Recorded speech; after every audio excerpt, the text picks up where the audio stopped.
हाय everyone. सो ये video बहुत ही ज्यादा इंपॉर्टेंट वीडियो होने वाली है बिकॉज इस वीडियो में एक ही वीडियो में हम यहाँ पर जो क्वेश्चंस पूछे गए थे जुलाई की शिफ्ट में, तो जुलाई में जो एग्जाम्स हुए ना, मोस्टली जो जुलाई को टीसीएस के जो एग्जाम्स लिए हैं, काफी लोग प्रिपेयर कर रहे हैं। बहुत सारे बच्चों का एग्जाम आने वाला है। 21 जुलाई को भी बहुत सारे बच्चों का एग्जाम है। सो दे आर वेटिंग। 16 को भी आई थिंक मेरे हिसाब से एग्जाम है टीसीएस के। सो बहुत सारे बच्चे पूछ रहे थे भैया बहुत सारी वीडियोस हमने अपलोड करी है कोडिंग की, तो फाइनली मैंने कंपाइल कर दी है वीडियो को। पूरा वीडियो का कंपाइलेशन ये होने वाला है। टीसीएस की वन शॉट वीडियो ये होने वाली है, कंपाइल्ड वीडियो होने वाली है। Maximum likes I want in this video, okay, because हम लोग काफी एफर्ट डाल रहे हैं सब चीजें करने में। एंड अगर आपका टेस्ट आने वाला है टीसीएस का, I just wanted to let you know that you can purchase our TCS NQT mock test series. ठीक है, ऑलरेडी वेरीफाइड है। अब मैं तो क्या ही बोलूं अपने मुंह से, आप तो बच्चों से पूछना। They will say it is one of the best resource available to prepare for TCS NQT. Okay, यहाँ पर आपको डेली टेस्ट मिल जाते हैं प्रैक्टिस करने के लिए, एप्टीट्यूड प्रिपरेशन के लिए बहुत सारे क्वेश्चंस मिल जाएंगे। प्लस अगर आपके पास कम टाइम है तो रीजनिंग के टॉप 100 क्वेश्चन, न्यूमेरिक के कुछ इंपॉर्टेंट क्वेश्चंस प्रोवाइड यहाँ पर करवा दिए। जो अपडेटेड सिलेबस है वर्बल एबिलिटी का, वो आपको यहाँ पर मिल जाता है। Fill in the blanks, passage recall, जो अपडेटेड वर्बल सिलेबस है उसके अकॉर्डिंग यहाँ पर आपको मिलेंगे। प्लस आपको प्रैक्टिस सेट्स देखने को मिल जाते हैं। मोर देन 1000 क्वेश्चंस यहाँ पर अवेलेबल है प्रैक्टिस करने के लिए। इसके अलावा you will be getting the coding sheet and previous year question, सब कुछ आपको मिल जाएंगे। कोडिंग की different different practice coding sheets available है। प्रीवियस ईयर क्वेश्चंस की पुरानी शीट्स यहाँ पर जो है, जो पुराने प्रीवियस ईयर जो क्वेश्चंस है वो आपको कोडिंग शीट्स में मिल जाएंगे। और जो बाकी अगर आपको फ्री सॉल्यूशंस चाहिए इस साल विद वीडियो कोडिंग क्वेश्चंस के, उसकी तो पूरी प्लेलिस्ट ऑलरेडी यूट्यूब पर फ्री में डाल रखी है, which you can check out. So you can practice the TCS NQT test with this TCS NQT mock test series, जिसकी लिंक आपको डिस्क्रिप्शन में मिल जाएगी। Let's start with the questions. Hi everyone. So एक बड़ा ही इंटरेस्टिंग क्वेश्चन यहाँ पर पूछा गया था 8 जुलाई की सेकंड शिफ्ट में। बहुत ही इंटरेस्टिंग क्वेश्चन है, सो सॉल्व करने में मजा आएगा। लॉजिकल क्वेश्चंस जो भी होते हैं उनको सॉल्व करने में बड़ा मजा आता है, तो इसको हम सॉल्व करेंगे पूरे इंट्यूशन के साथ। सो ये टीसीएस में पूछा गया था 8 जुलाई सेकंड शिफ्ट को। सो स्टार्ट करते हैं इस क्वेश्चन को सॉल्व करना। उससे पहले if you are preparing for TCS NQT you can purchase our TCS NQT mock test series की लिंक आपको डिस्क्रिप्शन में मिल जाएगी। Here you will be getting the practice coding sheets, जिससे आप कोडिंग को प्रैक्टिस कर सकते हो अच्छे तरीके से। इसी के साथ you will be getting the aptitude. ठीक है, तो एप्टीट्यूड को प्रिपेयर करने के लिए you will be getting a daily test for practice. ठीक है, एंड यहाँ पर सबसे बड़ी बात यह है कि जैसे रीजनिंग है और आपका न्यूमेरिक है, वर्बल है, सो यहाँ पर आपको मोस्ट इंपॉर्टेंट क्वेश्चंस मिल जाएंगे, 100 50 क्वेश्चन, जिससे आप डेफिनेटली प्रैक्टिस कर सकते हो पेपर के पहले। और apart from this you will be getting the live test. ठीक है, तो ये जो लाइव टेस्ट है, जो आपका एक्चुअल एग्जाम होता है टीसीएस का, बिल्कुल उसी पर बेस्ड आपके ये जो लाइव टेस्ट है ये होने वाले हैं, विच यू कैन अटेम्प्ट। एंड जो वर्बल एबिलिटी अपडेट करी गई है टीसीएस ने, वो आपको पैसेज रिकॉल के अंदर आप देख सकते हो, आपको 20 सेट हम लोगों ने प्रोवाइड करवा दिए हैं प्रैक्टिस करने के लिए। साथ साथ में फिल इन द ब्लैंक्स के भी आपको मल्टीपल सेट्स यहाँ पर प्रोवाइड करवा दिए हैं। So link in the description for TCS NQT mock test series, which you can use for your preparation. Now let's start with the question. बहुत interesting question है। Can given a sorted array and a key, perform binary search. If the key is found, print the key, otherwise print the element whose value is closest minimum absolute difference to the key. If two elements are equally close, print the smallest element. ठीक है, तो इन लोगों का question ये है कि हमें एक एरे दिया हुआ है। ठीक है, और एरे क्या होगा? सॉर्टेड एरे होगा। सबसे पहले मैं आपको समझाता हूँ क्वेश्चन क्या बोल रहा है। सपोज एरे दिया है कुछ इस प्रकार से, सॉर्टेड एरे है, जैसा कि आप देख सकते हो 1 5 6 9 10 11 16। बड़ा एरे ले रहा हूं मैं जानबूझ के, 18, ओके, 20। सपोज ये एरे है हमारा। ठीक है, ये सॉर्टेड एरे है। अब इस सॉर्टेड एरे में सपोज हमारी जो की वैल्यू है, की वैल्यू वो क्वेश्चन में दी है 2, मतलब हमें 2 फाइंड करना है। अगर एग्जैक्ट इसमें अगर 2 प्रेजेंट है, अगर एग्जैक्ट इसमें 2 प्रेजेंट है, तो हमें क्या करना है? 2 को प्रिंट करना है। और अगर इसमें 2 नहीं है तो उसका क्लोजेस्ट एलिमेंट हमें प्रिंट करना है। फॉर एग्जांपल यहां पर अगर आप इस एरे में देखोगे तो क्लोजेस्ट एलिमेंट क्या होगा? 1। और ये किससे प्रिंट करना है हमें? बाइनरी सर्च से। तो ये हमारा क्वेश्चन बोल रहा है। ठीक है, बाइनरी सर्च से हमें प्रिंट करना है। आई होप क्वेश्चन क्लियर है। सॉल्व करना स्टार्ट करते हैं इंट्यूशन के साथ, जिससे आपको भी मजा आए। सबसे पहले मैं इसमें 2 डाल देता हूं यहां पर। ठीक है, सपोज मैंने 2 डाल दिया। अगर मैंने 2 डाल दिया, ठीक है, तो अगर 2 हमारी की है तो सबसे पहले 2 को फाइंड करना है। बाइनरी सर्च तो आप, आई होप आप लोगों को आती ही होगी। सो स्टार्ट करते हैं। एंड उसी के बाद अगर मान लो 2 ना हो तो वो भी हम सॉल्व करेंगे। कैसे करेंगे? सबसे पहले इसकी इंडेक्सिंग कर लेते हैं। इंडेक्सिंग इसकी क्या होगी? यहाँ पर जीरो इंडेक्स 1 2 3 4 5 6 7 8 और 9, ये आ गई इसकी इंडेक्सिंग। ठीक है, बाई सच में हम क्या करते हैं?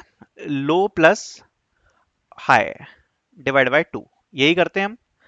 जो भी लोथ इंडेक्स है प्लस हाई इंडेक्स है उसका डिवाइड बाय 2 कर दो। उससे जो भी इंडेक्स आ रहा है उसका, उससे अपन चेक करते हैं कि जो एलिमेंट है वो लेफ्ट साइड में होगा या राइट साइड में होगा। ठीक है, तो स्टार्ट करते हैं।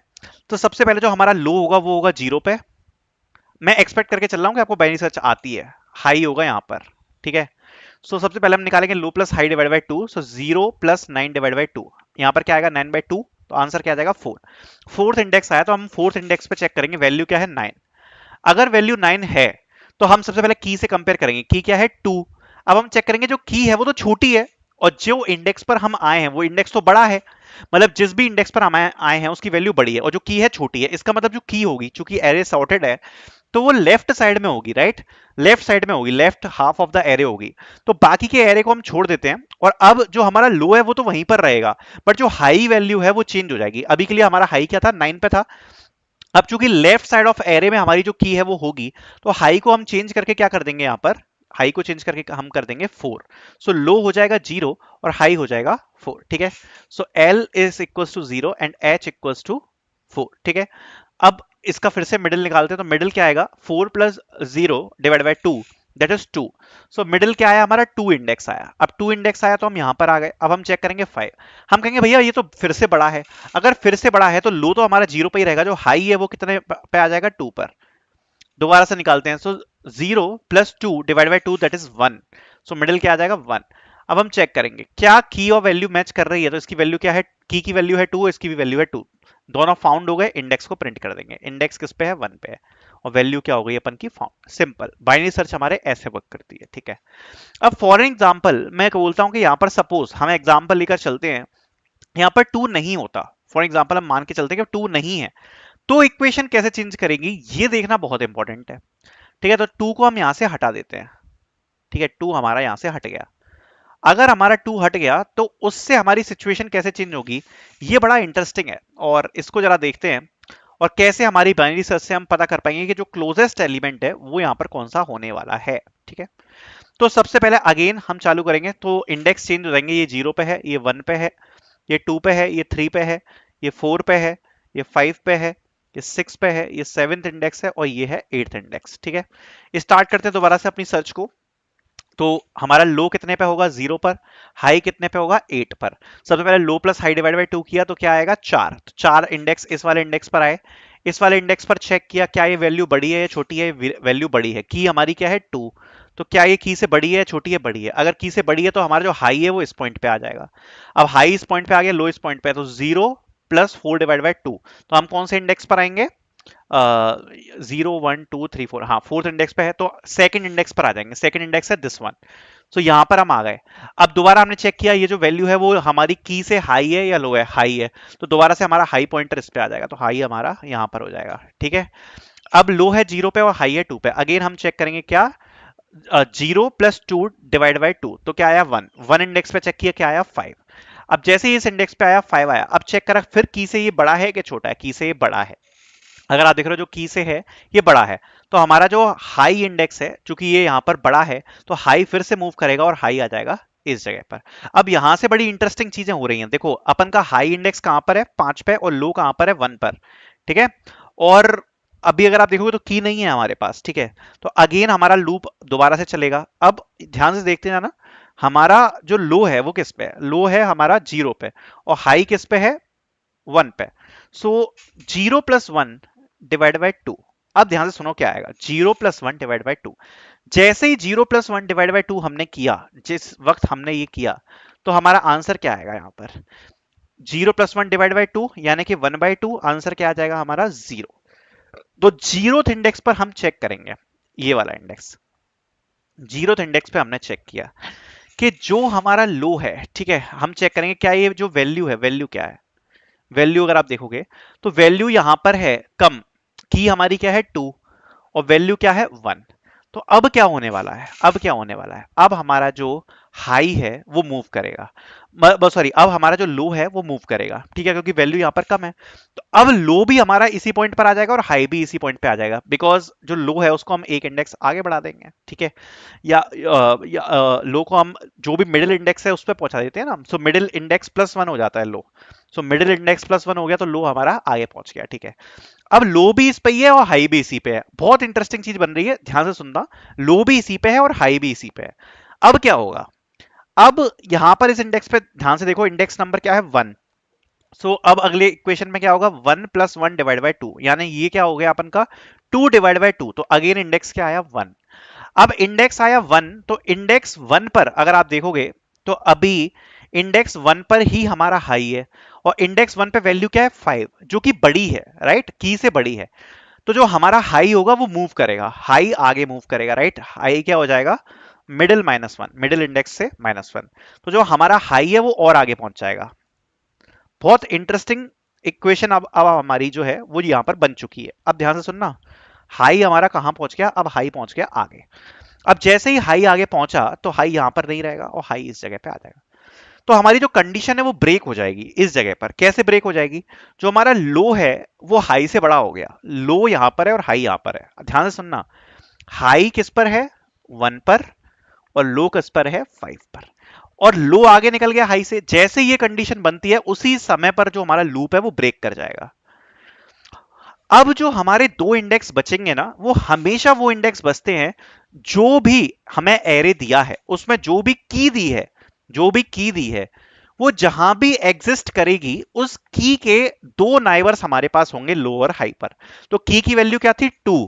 तो अब अगर आप ध्यान से देखोगे तो 2 के ये दो ही नाइबर्स हैं, आप देख सकते हो 2 इस जगह पे फिट होगा, लेफ्ट नाइबर ये हो गया, राइट नाइबर ये हो गया, तो बिल्कुल सही जगह पे हमारे हमारे इंडेक्स है। अब हम सिंपली क्या चेक करेंगे, सिंपली क्या चेक करेंगे हम, डिफरेंस चेक कर लो कि किससे डिफरेंस कम है। तो 2 - 1 यहां पर डिफरेंस कितना आ रहा है 1 का, और 5 - 2 यहां पर डिफरेंस कितना आ रहा है 3 का। तो कौन सा इंडेक्स ज्यादा क्लोज है, ये वाला इंडेक्स ज्यादा क्लोज है, तो आंसर क्या आ जाएगा 1। सिंपल, ऐसे हमारा ये क्वेश्चन सॉल्व होगा। आई होप ये क्लियर है आपको, ठीक है, पूरा इंट्यूशन से मैंने समझाया, अब ये मत बोलना क्लियर नहीं है, सब कुछ समझाया मैंने। अब यहाँ पर कुछ एज केसेस भी बनते हैं। फॉर एग्जांपल एक सॉर्टेड एरे दिया है 2 4 6 8 और की दी है 1।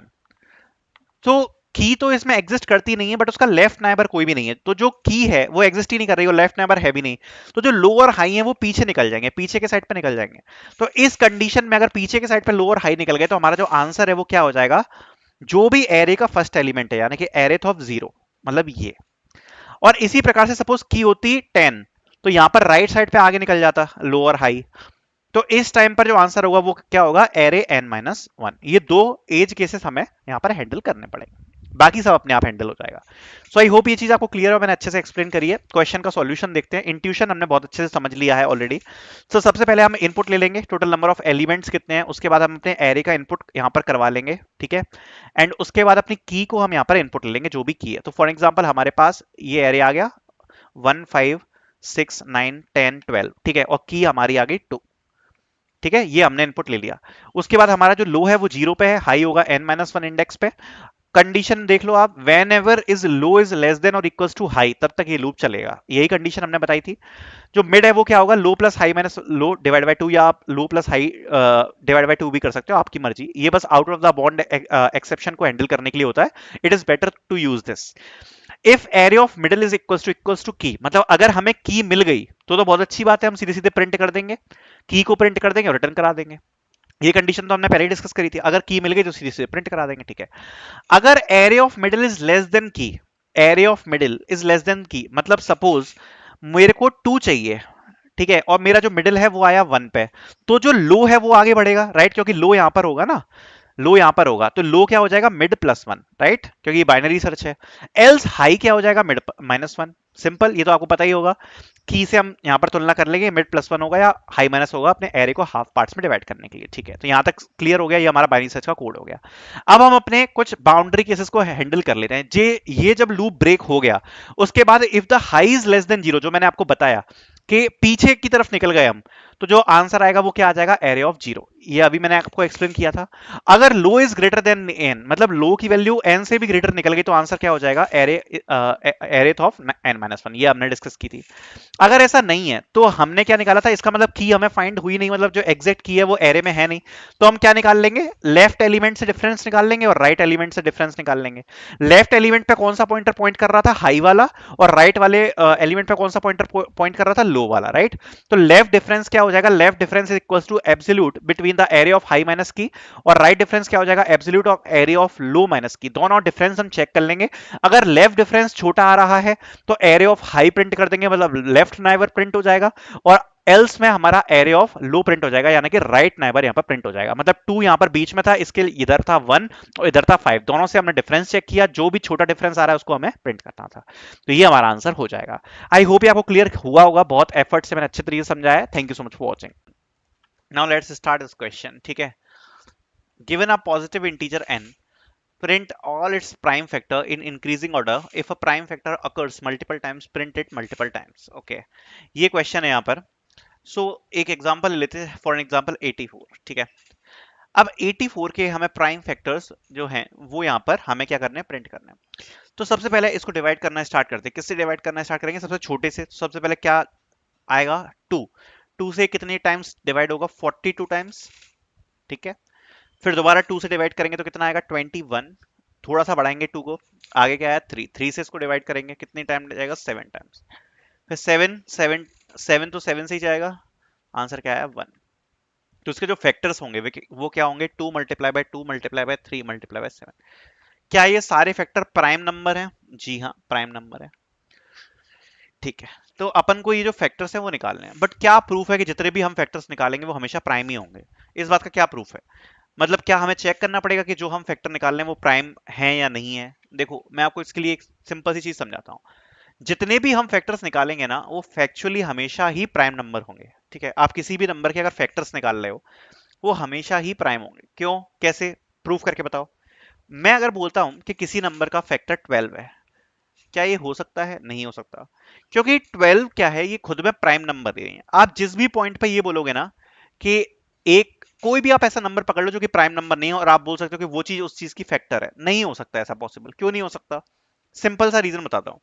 फॉर एग्जाम्पल 12 ये प्राइम नंबर नहीं है, बट ये कभी फैक्टर भी नहीं हो सकता। क्यों नहीं हो सकता? बिकॉज 12 इसलिए फैक्टर नहीं हो सकता क्योंकि उससे पहले उसके आने वाले नंबर से हम डिवाइड कर रहे हैं, लाइक 2 से डिवाइड कर रहे हैं, 3 से डिवाइड कर रहे हैं, राइट? एंड अगर ये प्राइम नंबर नहीं है तो ऑब्वियसली ये भी किसी ना किसी से डिवाइड हो ही जाएगा। जो 12 है वो खुद में भी अगर आप देखोगे तो 2 से डिवाइड होगा, फिर 2 से डिवाइड होगा, फिर 3 से डिवाइड होगा। ये खुद में जो 12 है ये क्या हो गया? 2 multiply by 2 multiply by 3। It is not 12, it's 2 multiply by 2 multiply by 3। That's why जब भी आप फैक्टर निकालोगे वो हमेशा प्राइम नंबर्स के ही निकलेंगे। बिकॉज अगर कोई भी ऐसा नंबर है जो कि प्राइम नंबर नहीं है तो ऑलरेडी वो इस फॉर्म में आएगा, ब्रेक्ड फॉर्म में आएगा। जैसे आप फॉर एग्जांपल कोई भी आप इस प्रकार से एग्जांपल आप चूज कर सकते हो। जैसे फॉर एग्जांपल मैं आपसे बोलता हूं कि मेरे पास कोई नंबर है फॉर एग्जांपल 150। अब मैं बोलता हूं कि इसका कोई फैक्टर 15 क्यों नहीं हो सकता? क्यों नहीं हो सकता 15? बिकॉज 15 से पहले ऑब्वियसली यहां पर 3 आएगा, 15 से पहले ऑब्वियसली यहां पर 5 आएगा, and 3 multiply by 5 is nothing but 15। 15 आने के कोई चांसेस ही नहीं है, क्योंकि हम यहां पर क्या कर रहे हैं, स्टार्टिंग से स्टार्ट कर रहे हैं, राइट? इसलिए जो जितने भी फैक्टर्स आएंगे ना वो हमेशा हमेशा प्राइम ही आएंगे। बिकॉज ऐसे नंबर्स जो कि डिवाइड नहीं किए जा सकते, ठीक है, वही नंबर्स होंगे, ओके, जो कि यहाँ पर हमेशा फैक्टर्स बनेंगे। ठीक, तो ये चीज आपको समझ में आ गई। जैसे फॉर एग्जांपल 150 तो सबसे पहले आएगा 2, 2 is a prime number. 75, okay, then 3, 3 से क्या हो जाएगा? 3215, ओके, देन 5 से आ जाएगा 5 एंड 5 से आ जाएगा 1। 2 3 5 5 सारे क्या है? प्राइम नंबर्स है। ठीक है, इतनी बात समझ में आ गई। तो जो भी फैक्टर्स निकलेंगे वो प्राइम ही होंगे। दूसरी बात, कहां तक फैक्टर्स निकलेंगे ये भी जानना बहुत इंपॉर्टेंट है। ठीक है, ये भी जानना बहुत इंपॉर्टेंट है, जिससे हम अपना अननेसेसरी लूप ना चलाएं। ये चीज बहुत इंपॉर्टेंट है कि हम अपना अननेसेसरी लूप ना चलाएं। तो हमारा लूप कहां तक चलेगा ये पॉइंट जानना बहुत इंपॉर्टेंट है, उसको समझ लेते हैं। ठीक है, मैं एक चीज मान के चलता हूं, जैसे फॉर एग्जांपल 100 है, 100 के फैक्टर्स निकालने हैं, तो यहाँ पे हमारा क्या आएगा? 2 आएगा और यहाँ पे आएगा 50। दैट मीन्स जो भी रिमेनिंग बचा अगर मैं उसका मल्टीप्लाई कर दूं तो वो सेम ही नंबर आता है। फॉर एग्जांपल 2 मल्टीप्लाई बाय 50 क्या हो जाएगा? 100। ठीक है, मैं यहाँ पर नंबर्स बोलता हूँ, ध्यान से सुनना। ठीक है, ये हमारा होने वाला है। मैं एज्यूम कर लेता हूँ जो हमारा नंबर है वो है n। ठीक है, हमारा जो नंबर है वो है n। ठीक है, जो अभी हमने 100 माना था। ठीक है, फॉर एग्जांपल मैं मानता हूं कि जो a की वैल्यू, दो नंबर जो अभी हमने लिए थे 2 और 50, उसको मैं a एंड b मान रहा हूं। मैं मानता हूं कि जो a की वैल्यू है that is greater than under root N, and जो b की वैल्यू है that is also greater than under root N. ये बात मैं एज्यूम करता हूं। अगर मैं ये बात एज्यूम करूंगा दोनों के बीच में अगर मैं मल्टीप्लाई करूं, that means a multiply by b is greater than under root n multiply by under root n. That means a multiply by b will be greater than n। इतनी बात समझ में आ गई? क्या ये चीज पॉसिबल है? ए और बी हमने अभी क्या लिए थे, 2 और 50, क्या उसकी वैल्यू n से बड़ी हो सकती है? नहीं हो सकती है। दैट मींस जो हमारा लूप चलेगा मैक्सिमम वो कहां तक चलेगा, कहां तक चलेगा, हमारा लूप चलेगा i multiply by i less than n तक। बिकॉज अगर हम अपना लूप यहां तक चलाते हैं दैट मींस जो हमारा लूप है वो अंडर रूट एन तक ही जाएगा। जैसे फॉर एग्जांपल अगर हमें 100 के फैक्टर निकालने हैं तो 100 के फैक्टर निकालने के लिए जो हमारा लूप है वो स्टार्टिंग में कहां तक जाएगा, अंडर रूट 100, मतलब कहां तक जाएगा, 10 तक ही जाएगा। 10 से जो ऊपर वाले नंबर है वहां तक नहीं जाएगा। और ये फैक्ट होता है कि उसके जो ऊपर वाले नंबर्स होंगे उसके फैक्टर नहीं होंगे, अंडर रूट तक ही जाएंगे। क्योंकि क्यों होंगे फैक्टर्स, वो मैंने आपको एक्सप्लेन कर दिया है ऑलरेडी, मैंने आपको एक्सप्लेन कर दिया है कि उसके फैक्टर क्यों नहीं होंगे, क्या रीजन यहाँ पर होता है। तो अगर नंबर डिविजिबल है तो यही रीजन होता है, इस चक्कर में जो हमारा लूप है वो यहाँ पर यहीं तक जाएगा। और उससे क्या होगा कि हमारा जो जो हमारा जो लूप है वो काफी ज्यादा एफिशिएंटली वर्क करेगा, ठीक है। क्योंकि अगर अंडर रूट एन तक नहीं जाएगा तो आप देख सकते हो जो जो चीज जो हमारा लूप है वो वेस्टेज होगा। बिकॉज उसके बाद की जो वैल्यूज होंगी वो एन से बड़ी होंगी, क्योंकि दो फैक्टर्स आएंगे ना, तो एन से बड़ी ही होंगी आने वाली वैल्यूज, जो हमें चाहिए नहीं। क्योंकि अगर हमें डिवाइड करना है नंबर तो एन से तो कम कम का ही चाहिए होगा, दैट्स वाई, ठीक है। तो जो हमारा लूप है वो कहां तक चलेगा, i multiply by i is less than n तक, ठीक है। इतनी बात समझ में आ गई। अब हम सीधे कोड पे जा सकते हैं, बाकी का लॉजिक तो सिंपल ही है। सबसे पहले हमने एन इनपुट ले लिया, ठीक है। एन इनपुट लेने के बाद जैसे ही हमें हमने अपना इनपुट ले लिया, उसके बाद हमने अपना लूप चालू किया। लूप कहां से चलेगा भैया, जैसे सपोज हमें 100 का निकालना है तो 100 के फैक्टर्स कहां से चालू होंगे, 2 से चालू होंगे। तो हमने अपना लूप चलाया 2 से। 2 से लूप कहां तक चलेगा, ये काफी इंपॉर्टेंट है, that is i multiply by i is less than equals to n तक। ये मैंने आपको अभी एक्सप्लेन किया क्यों ऐसा हम कर रहे हैं। बिकॉज जो मैक्सिमम नंबर है वो अंडर रूट एन तक हो सकता है, और दो फैक्टर होते हैं तो under root n multiply by under root n, that will be n, okay. And अगर इससे ऊपर कोई भी नंबर निकल गया, ये ए और बी है ना, इससे ऊपर कोई भी नंबर निकल गया तो वो फिर डिवाइड नहीं कर पाएगा। इसलिए हमारा जो लूप है वो चल रहा है i cross i is less than equals to n तक, देन आई प्लस प्लस हम कर लेंगे। फिर हमें फैक्टर निकाला तो सबसे पहले 2 से चालू किया तो ये 2 से डिवाइड होगा कितने टाइम, 15 टाइम्स। तो हम यहाँ से सबसे पहले फैक्टर अपना प्रिंट कर देंगे अगर ये डिवाइड हो रहा है तो। So we will check while n is modulus by n equals to 0। हम चेक करते रहेंगे जब तक दो से हम स्टार्ट कर रहे हैं, जब तक दो यहाँ पर डिवाइड कर रहा है 100 को, तब तक डिवाइड करते जाओ। तो पहले आ गया 50, और जैसे डिवाइड डिवाइड इसने कर दिया तो हमने यहाँ पर आई को प्रिंट कर दिया। फिर दोबारा से दो इसको डिवाइड कर देगा। और हम हर बार क्या करते जाएंगे, n equals to n divide by i. हर बार ये आधा मतलब जो भी आई नंबर है हमारा उससे हम डिवाइड करते चले जा रहे हैं, इसलिए n equals to n divide by i हमारा यहाँ पर हो जाएगा। और इस प्रकार से हमारा लूप चलता रहेगा और एन यहाँ पर डिवाइड होता रहेगा। और हमारे जो फैक्टर्स हैं वो प्रिंट होते रहेंगे। और इसी प्रकार से हमारे जो फैक्टर्स हैं सारे के सारे जो प्राइम फैक्टर्स हैं वो बेसिकली यहाँ पर प्रिंट हो जाएंगे। फॉर एग्जाम्पल अगर हम एक टेस्ट केस को रन करें जिससे आपको एक क्वेश्चन थोड़ा सा बेटर अंडरस्टैंडिंग में आ जाएगा। फॉर एग्जाम्पल जैसे 100 है तो 100 में सबसे पहले चेक करेंगे क्या ये 2 से डिवाइड हो रहा है। हाँ भैया ये 2 से डिवाइड हो रहा है। अगर 2 से डिवाइड हो रहा है तो सबसे पहले 2 से डिवाइड होगा, यहाँ पर आ गया 50 और 2 क्या हो जाएगा, प्रिंट हो जाएगा। फिर ये 2 से डिवाइड होगा तो यहाँ पर क्या आ जाएगा 25 और 2 प्रिंट हो जाएगा।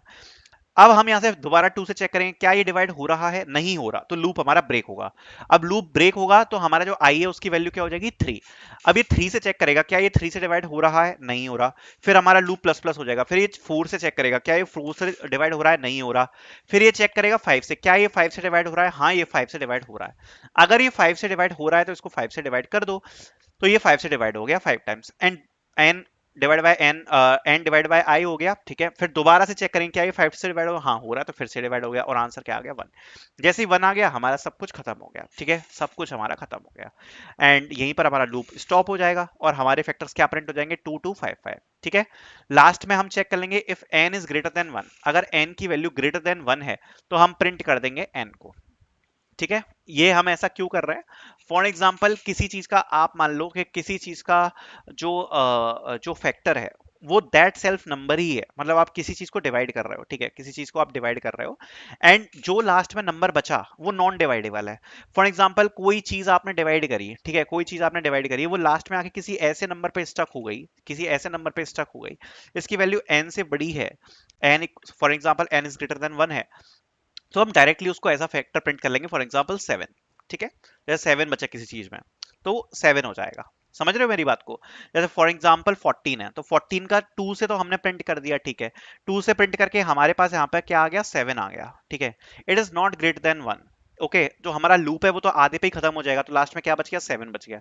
तो 7 बच गया है ना अभी हमारे पास, इसलिए हम 7 को यहाँ पर प्रिंट कर देंगे। I hope you guys got it. So यहाँ पर जो भी बचेगा, अगर n से n इज ग्रेटर देन 1 है तो वो सेम वहां पर प्रिंट हो जाएगा as a factor.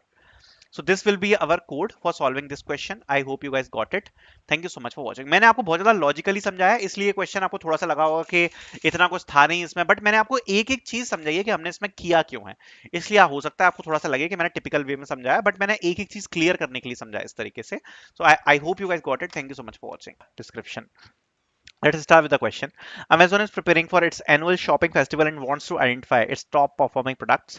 Given the sales count of different products, find the kth best selling product. The kth best selling product is the product whose sales rank is exactly K when all products are sorted in descending order of sales. To optimize memory performance for large data sets, the solution must use a mini heap of size K. ठीक है, basically उनने बताया कि हमें मिन heap को use करके इस क्वेश्चन को सॉल्व करना है। केथ बेस्ट सेलिंग प्रोडक्ट हमें निकालना है, जो कि ऑर्डर है वो सॉर्टेड मान के हमें यहाँ पर करने हैं। ठीक है, तो इस क्वेश्चन में बेसिकली बोल क्या रहा है, क्वेश्चन बड़ा स्ट्रेट फॉरवर्ड और सिंपल है। दो वैल्यूज दिए हमें एन और के। एन मतलब नंबर ऑफ सेल्स, कितने प्रोडक्ट्स हैं। ठीक है, तो ये सेल्स दी हुई है एन में। के मतलब कौन सा सेलिंग प्रोडक्ट हमें निकालना है। तो for example number of cells हमें दिया है 50, 20, 70, 40, 90, 60। ठीक है, तो n की वैल्यू क्या हो जाएगी 6, क्योंकि टोटल कितने आइटम्स हैं यहाँ पे 6। ठीक है, k की वैल्यू क्या दी है 3, मतलब थर्ड नंबर का बेस्ट सेलिंग प्रोडक्ट निकालना है। तो इसको अगर आप देखो सबसे पहले सॉर्ट कर लेते हैं। सो अगर इसको डिसेंडिंग ऑर्डर में हम सॉर्ट करेंगे, सबसे पहले आ जाएगा 90, फिर आएगा 60, 70, नहीं नहीं फिर आएगा सॉरी 70, फिर आएगा 50, फिर सॉरी 70 यहाँ पर आएगा 60 या 50 या 40 और फिर आएगा 20। तो ये हमने सॉर्ट कर लिया 90, 70, 60, 50 एंड 40। ठीक है, अब थर्ड बेस्ट सेलिंग प्रोडक्ट निकालना है। थर्ड बेस्ट सेलिंग प्रोडक्ट क्या है, 90 के बाद 70, 70 के बाद क्या है 60, तो 60 आ जाएगा आपका third best selling product. Answer क्या आ जाएगा 60। सॉल्व कैसे करना है, बहुत सिंपल है क्वेश्चन तो। ठीक है, केथ बेस्ट सेलिंग प्रोडक्ट निकालना है सॉर्ट करके। सो इसको हमें निकालना है मिन हीप से। अब मिन हीप से अगर निकालना है तो यही ट्रिक है, यही ट्रिक है, और यहीं से हम सबसे पहले अपना थॉट प्रोसेस चालू करेंगे। सबसे पहले उन्होंने बोला है कि मिन हीप से हमें निकालना है। ठीक है, कैसे निकालेंगे मिन हीप से। मिन हीप का कॉन्सेप्ट समझो आप सबसे पहले। मिन हीप का मतलब ये होता है कि उसमें अगर एलिमेंट्स रहेंगे तो जो मिनिमम एलिमेंट रहेगा वो टॉप पर रहेगा। ये बात ध्यान समझ में आ गई, जो भी मिनिमम एलिमेंट होगा वो टॉप पे होगा। ठीक है, तो मिन हीप का मतलब क्या है, जो भी मिनिमम एलिमेंट है वो कहां पर होगा, टॉप पर। ये है मिन हीप। ठीक है, केथ निकालना है हमें। ठीक है, केथ बेस्ट सेलिंग प्रोडक्ट निकालना है। ठीक है, अगर थोड़ा सा इसके बारे में हम सोचें तो ये क्वेश्चन सॉल्व हो जाएगा। हमने बेसिकली क्या किया कि यहाँ पर जो एलिमेंट्स थे वो हमें दिए थे। ठीक है, सबसे पहले हमने उनको सॉर्ट किया, तो सॉर्ट होके हमारे पास क्या आया 90, 70, 60, 50, 40 और 20। ठीक है, ये आया सॉर्ट करने के बाद। मैं कहता हूं कि अगर मैं के साइज का मिन हीप बनाऊं, के साइज मतलब जो भी एलिमेंट हमें निकालना है, थर्ड मिनिमम निकालना है ना, तो मैं कहता हूं कि मैं थर्ड मिनिमम अगर हमें निकालना है तो मैं उतने ही साइज का हीप बनाऊंगा। मतलब अगर थर्ड मिनिमम निकालना है तो हम 3 साइज का मिन हीप बना लेंगे। ठीक है, और फिर हम करेंगे क्या, मिन हीप का मतलब क्या है, मिन हीप का मतलब क्या है, जो सबसे छोटा एलिमेंट है वो टॉप पे रहेगा। ठीक है, सो अगर हम इस एरे को सॉर्ट कर रहे हैं और हमें थर्ड एलिमेंट निकालना है और 3 साइज का हमारा मिन हीप है। ठीक है, तो अगर मैं केवल 3 ही एलिमेंट रखूं तो 3 एलिमेंट मेरे पास क्या होंगे, 90, 70 और 60।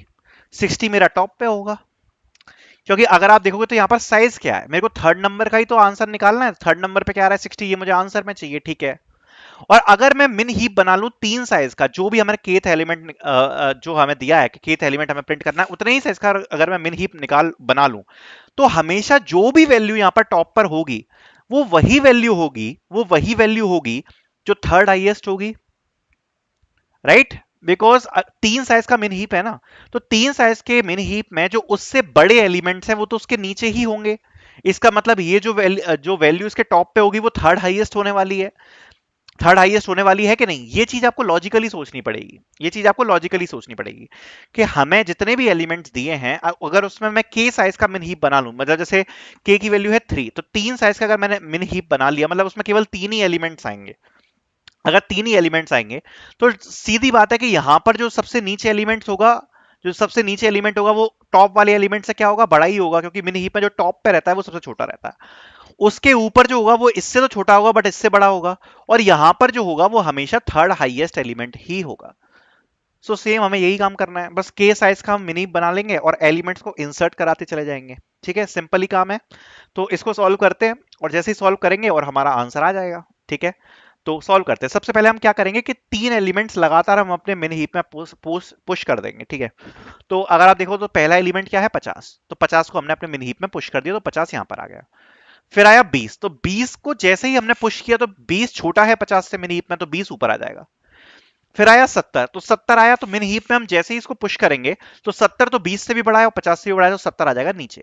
अब यहां पर जो हमारा मिन हीप है वो कंप्लीट हो चुका है, 3 एलिमेंट्स उसमें आ गए। ठीक है, अब आगे के जो भी एलिमेंट्स आएंगे अगर हमें उन्हें इंसर्ट करना है तो जो टॉप का एलिमेंट है उसको हम रिमूव कर देंगे, क्योंकि सबसे छोटे एलिमेंट से हमें कोई मतलब नहीं है। अगर उससे कोई बड़ा एलिमेंट आ रहा है, सबसे छोटे एलिमेंट से अगर कोई बड़ा एलिमेंट आ रहा है, तो ये जो छोटा एलिमेंट है ये तो यूजलेस हो गया, ये तो यूजलेस हो गया, बिकॉज ये थर्ड नंबर पे आ ही नहीं सकता, बिकॉज ये उससे छोटा हो गया, तो ये हमेशा 3 से नीचे ही होगा। ओके, थर्ड नंबर से तो नीचे ही होगा ना, क्योंकि ये उससे छोटा हो गया। तो ये टॉप वाले एलिमेंट का तो कोई काम नहीं है। तो जैसे ही कोई एलिमेंट आएगा नया जो कि जिसकी वैल्यू ये थर्ड वाले से ज्यादा है, तो इसको हम रिमूव कर देंगे और उस वाले एलिमेंट को हम इंसर्ट कर देंगे। ठीक है, और लास्ट में जो भी इस पोजीशन पे एलिमेंट रहेगा वही हमारा थर्ड हाईएस्ट हो जाएगा। तो अभी के लिए हमारे पास क्या है 70 50 20। ठीक है, अगला एलिमेंट आया, अगला एलिमेंट क्या आया 40। तो जैसे ही 40 एलिमेंट आया तो हमने चेक किया कि 40 20 से बड़ा है, क्या टॉप वाले एलिमेंट से बड़ा है? हाँ बड़ा है, तो टॉप वाले को रिमूव कर दो, टॉप वाला रिमूव हो गया। अब हम चेक करेंगे 40 किस पोजीशन पे आएगा, 70 बड़ा है 50 बड़ा है, तो 40 आ जाएगा ऊपर। फिर आया 90, हम चेक करेंगे क्या ये टॉप वाले एलिमेंट से बड़ा है? हाँ 90 बड़ा है, तो अगर 90 इससे बड़ा है तो हम इसको रिमूव कर देंगे टॉप वाले को, और 90 फिर इंसर्ट होगा। 90 का इंसर्ट होगा 50 से भी बड़ा है 70 से भी बड़ा है, तो 90 होगा इस जगह पे इंसर्ट। ठीक है, अब सबसे ऊपर टॉप पे क्या आ गया 50। फिर आया 60, 60 चेक करेंगे क्या ये 50 से बड़ा है? हाँ 50 से बड़ा है, तो 50 रिमूव हो जाएगा, 70 से तो बड़ा नहीं है, तो यहां पर आ जाएगा 60। तो हमारा फाइनल हीप हमें देखने को मिला वो ऐसा देखने को मिला 90 70 60। तो टॉप पे एलिमेंट है वो क्या है 60, और आंसर हमारा क्या आ जाएगा थर्ड हाईएस्ट का 60। और अभी जब हमने सॉर्ट करके सॉल्व किया था तो आप देख सकते हो थर्ड नंबर पे क्या आ रहा था 60, हमारा आंसर आ गया। तो आई होप ये आपको क्लियर होगा कि हमने ये कैसे किया, राइट। सो बस अब इसका कोड देख लेते हैं एक बार। सबसे पहले हमने n का इनपुट ले लिया, k का इनपुट ले लिया, मतलब टोटल नंबर ऑफ एलिमेंट्स वो आ गए n में, और k ले लिया। ठीक है, प्रायोरिटी क्यू यहां पर हम डिक्लेयर करते हैं। प्रायोरिटी क्यू हमने यहां पर डिक्लेयर किया, जैसा कि आप देख सकते हो। प्रायोरिटी क्यू को ही हीप बोलते हैं, अगर आपको नहीं पता तो मैं बता देता हूं, प्रायोरिटी क्यू हीप होता है। यहां पर हमने ग्रेटर इंट क्यों लिखा है? अगर ये आप ग्रेटर इंट मेंशन नहीं करोगे तो ये मैक्स हीप बन जाएगा। सी प्लस प्लस का सिंटैक्स है, अगर सी प्लस प्लस में आपको मिन हीप बनाना है तो यहाँ पर ग्रेटर इंट हम यहाँ पर मेंशन करते हैं। ठीक है, तो आप देख सकते हो ये मिन हीप जो है वो हमने यहाँ पर डिक्लेयर किया। जैसे ही ये मिन हीप हमने डिक्लेयर किया आप देख सकते हो हमने लूप चलाया सबसे पहले। ठीक है, लूप चलाया। लूप कहां से चलेगा? i इक्वल टू 0 से लेके n तक। सबसे पहले आप देख सकते हो कि हमने वन बाय वन जो एलिमेंट्स है उनका इनपुट लेना स्टार्ट किया। ठीक है, सबसे पहले क्या एलिमेंट आया यहाँ पर? सपोज ये वाला आउटपुट दिया, सबसे पहले आया 50, तो 50 को हमने यहाँ पर क्या किया चेक किया कि हमारे जो मिन हीप का साइज है क्या वो k से कम है। मिन हीप का साइज मतलब शुरू के जो 3 एलिमेंट्स है वो तो अपन डायरेक्ट पुश कर देंगे ना, तो हम चेक कर रहे हैं क्या मिन हीप का साइज k से कम है, तो अभी तो कम है। मिन हीप का जो साइज है अभी तो 0 है, पहला एलिमेंट आया 50, तो 50 इंसर्ट हो जाएगा। ठीक है, फिर आया 20 50 के बाद, तो 20 इंसर्ट हो जाएगा यहाँ पर, इसके आगे इंसर्ट होगा मिन हीप में तो। ठीक है, फिर आया क्या आया 70, तो 70 कहाँ पे इंसर्ट होगा? यहाँ पर। अब हमारा जो मिन हीप का साइज है वो k के बराबर हो गया। ठीक है, तो अब k के बराबर हो गया तो एल्स वाली कंडीशन में हमारी जो इक्वेशन है वो जाएगी। ठीक है, अब हम चेक करेंगे नया एलिमेंट क्या है 40। अब हम चेक करेंगे क्या ये मिन हीप के टॉप से बड़ा है?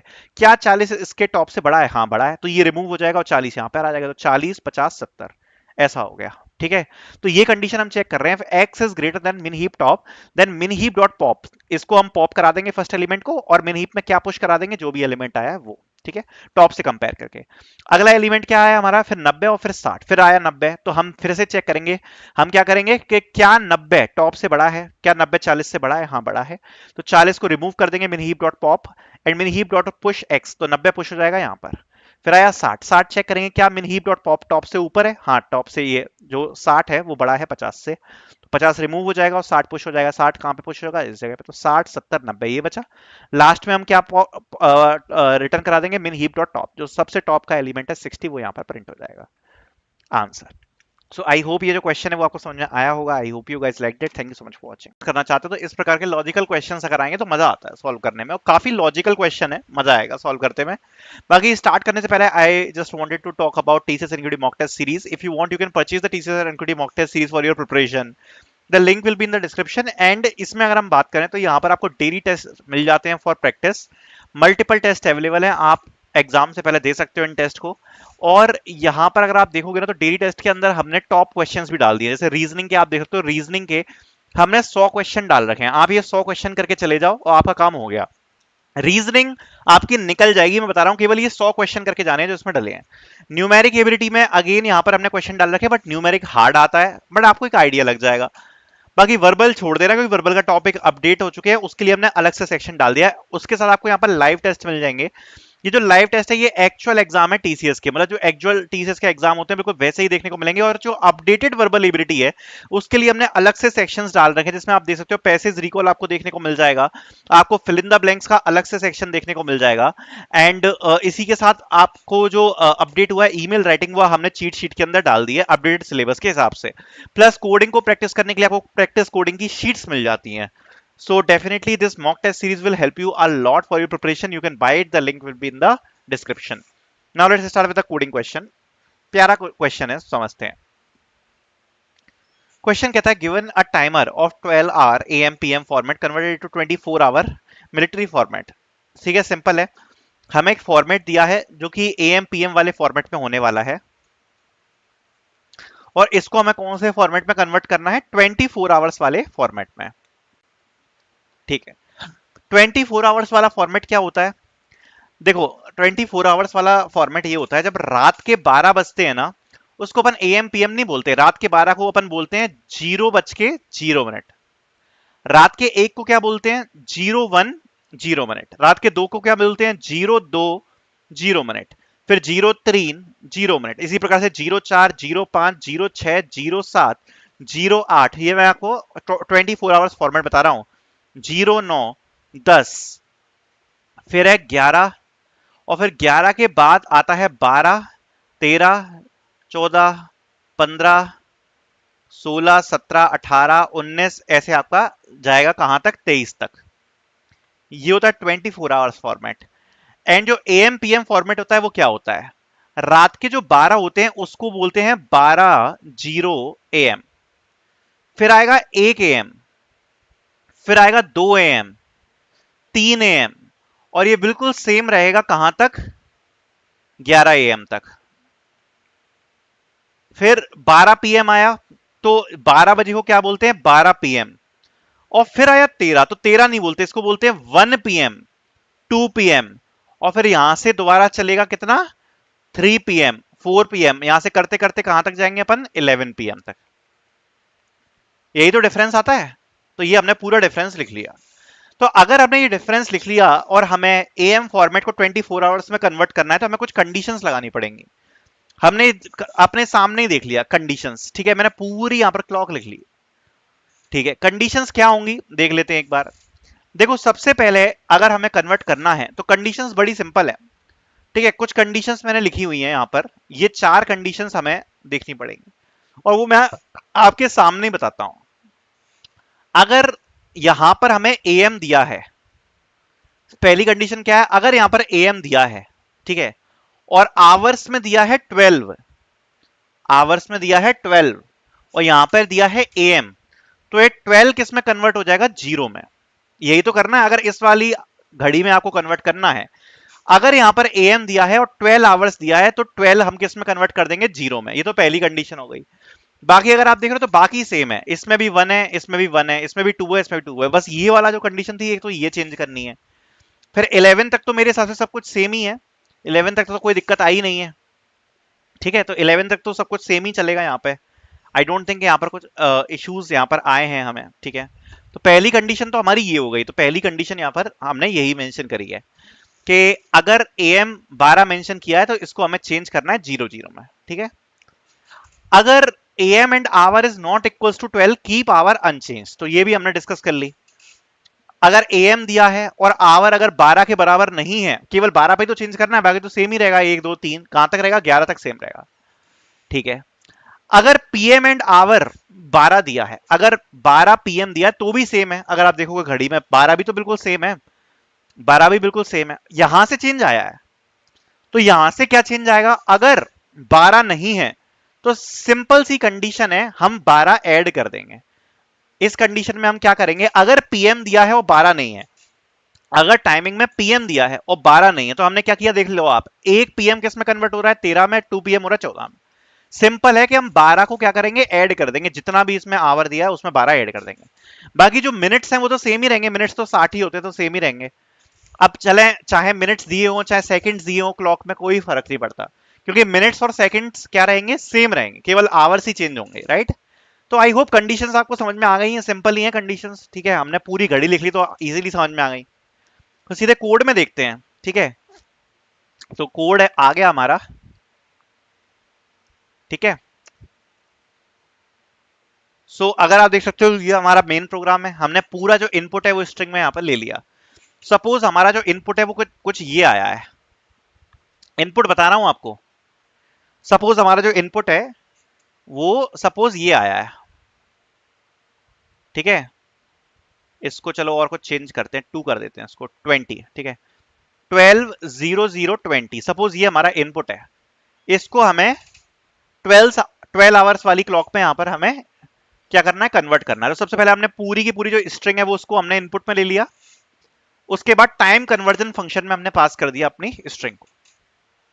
सबसे पहले हमने टाइम कन्वर्जन वाली स्ट्रिंग में जैसे ही पास किया तो हमारी जो स्ट्रिंग है वो कुछ ऐसे दिख रही है, ठीक है। सबसे पहले हमें चेक करना पड़ेगा कि यहां पर एएम है या पीएम है। अब एएम या पीएम चेक करने के लिए हमें इस स्ट्रिंग में क्या करना पड़ेगा, सब स्ट्रिंग निकालनी पड़ेगी। सब स्ट्रिंग कैसे निकालनी पड़ेगी भैया, 8वें कैरेक्टर तक पहुंचो और 8वें पे पहुंचकर हमें आगे के 2 कैरेक्टर चाहिए, क्योंकि अगर आप यहां पर काउंट करोगे टेस्ट केस, आप देख लो 1 2 3 4 5 6 7 8, 8 के बाद के हमें 2 कैरेक्टर्स चाहिए। तो ये जो एक्सट्रैक्शन होगा वो कैसे होगा, सब स्ट्रिंग फंक्शन का। ये फंक्शंस आपको आने चाहिए स्ट्रिंग वाले, ठीक है। तो अगर हमें एएम या पीएम निकालना है तो हम क्या पास कर देंगे, एस डॉट सब स्ट्रिंग 8वें कैरेक्टर के बाद जो आगे के 2 कैरेक्टर्स हैं वो, ठीक है। तो इससे हमारा जो एएम या पीएम है वो एक्सट्रैक्ट हो जाएगा, किसमें, पीरियड के अंदर। आवर कैसे एक्सट्रैक्ट करेंगे, स्टार्टिंग पॉइंट से 2 कैरेक्टर्स, स्टार्टिंग पॉइंट से 2 ही कैरेक्टर्स तो चाहिए आवर्स के लिए, राइट। वो हमारे आवर में स्टोर हो जाएगा, ठीक है। अगर period is equal to AM, period में हमने क्या स्टोर किया है, एएम है या पीएम है। अगर पीरियड की वैल्यू एएम है तो हमें केवल एक ही कंडीशन तो चेक करनी थी कि क्या वैल्यू 12 है। अगर वैल्यू 12 है तो उसे हमें 0 में कन्वर्ट करना था। So if hour equals to 12, hour equals to 0, यही तो करना था हमें। तो यही सेम हमने काम किया है। If period equals to AM and if hour equals to 12, ठीक है। अगर आप देख सकते हो हमने आवर को यहां पर ले रखा है। अगर ये वाला फंक्शन काम नहीं कर रहा था STOI, तो आप सारे कंपैरिजन स्ट्रिंग में ही कर लेना, स्ट्रिंग में ही ले लो आवर, कोई दिक्कत नहीं है, ठीक है। स्ट्रिंग में ही ले लो आवर्स को भी और स्ट्रिंग में कंपैरिजन कर लेना सीधे सीधे, कोई दिक्कत नहीं है। तो आप देख सकते हो कि अगर आवर की वैल्यू 12 थी तो हमें क्या करना था, आवर को 0 में कन्वर्ट करना था, ये तो करना था अगर एम दिया है, बाकी तो सारा सेम ही रहेगा। तो हमने कह दिया if hour equal to 12, hour equal to 0, अगर एम है तो यही कंडीशन चेक करनी थी। एल्स मतलब पीएम होगा, अगर एम नहीं होगा तो पीएम होगा, तो हम आ गए एल्स में। If hour is not equal to 12, 12 तक तो सेम ही रहेगा। अगर 12 नहीं है आवर और पीएम में दिया है तो हमें क्या करना था, +12 करना था आवर्स में, राइट।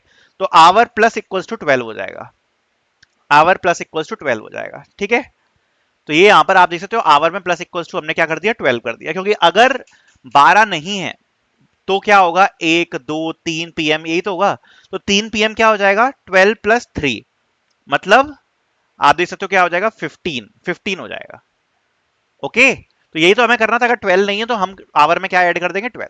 अब हमें प्रिंट कराना, प्रिंट कराने के लिए ध्यान से एक चीज सुनना, 10 से पहले के जो भी नंबर्स आए, 7 8, ये सब कैसे प्रिंट होंगे घड़ी में। सपोज 8 प्रिंट करना है तो क्या वो ऐसे प्रिंट होगा, नहीं, 8 के पहले एक 0 आएगा, राइट। 10 के बाद से कोई दिक्कत नहीं है, 10 11 12, क्योंकि ये तो अपन के 2 डिजिट में आ गए, जब तक 2 डिजिट में नहीं है आवर, इस चक्कर में टेस्ट केस फेल होंगे आपके। तब तक आपको जो भी आ रहा है 7 8, ठीक है, 9, एक डिजिट में जब भी आ रहा है 2, उसके पहले आपको एक 0 ऐड करना पड़ेगा, 02 07 08, राइट। तो हमने चेक किया if hour is less than 10, hour में हमने 0 ऐड कर दिया +2 स्ट्रिंग आवर, मतलब जो भी है 7 8 9 2 वो बाद में ऐड हो जाएगा, और उससे पहले हमने एक 0 ऐड कर दिया एक्स्ट्रा, ठीक है, HH में। एल्स अगर देखो, अगर 10 से छोटा नहीं है तो 10 से बड़ा ही होगा, तो हमें कोई भी दिक्कत नहीं है, हम डायरेक्टली टू स्ट्रिंग में कन्वर्ट कर देंगे आवर को। एंड लास्ट में हम क्या करेंगे, अपने एच एच को जोड़ देंगे अपनी बाकी की पूरी स्ट्रिंग में, क्योंकि मिनट्स और जो सेकंड्स हैं वो तो सेम ही रहेंगे। तो जो मिनट्स और सेकंड की सब स्ट्रिंग है वो 2 से लेके अगले 6 कैरेक्टर तक होगी, तो वो तो बिल्कुल सेम जुड़ जाएगी, और बाकी जो एच एच है वो हम उसमें अलग से जोड़ देंगे और रिटर्न करा देंगे, और हमारा फाइनल आंसर आ जाएगा। सो आई होप ये आपको समझ में आया होगा क्वेश्चन। अच्छा क्वेश्चन था, लॉजिकल क्वेश्चन था। आई hope you guys liked it. Thank you so much for watching. जो अपडेटेड सिलेबस में है वो भी यहाँ पर आपको कवर्ड मिल जाते हैं, प्लस कोडिंग कवर करने के लिए प्रैक्टिस कोडिंग शीट्स मिल जाती हैं, और जितने भी टेस्ट मिलेंगे आपको टाइमर के साथ मिलेंगे। प्राइसेस हमने काफी अफोर्डेबल रखी है, जिससे आप कम समय के अंदर ज्यादा से ज्यादा प्रैक्टिस कर पाओ। So you can purchase the mock test series, the link will be in the description. Let's start with the question. The first question which got asked in the morning shift was very easy.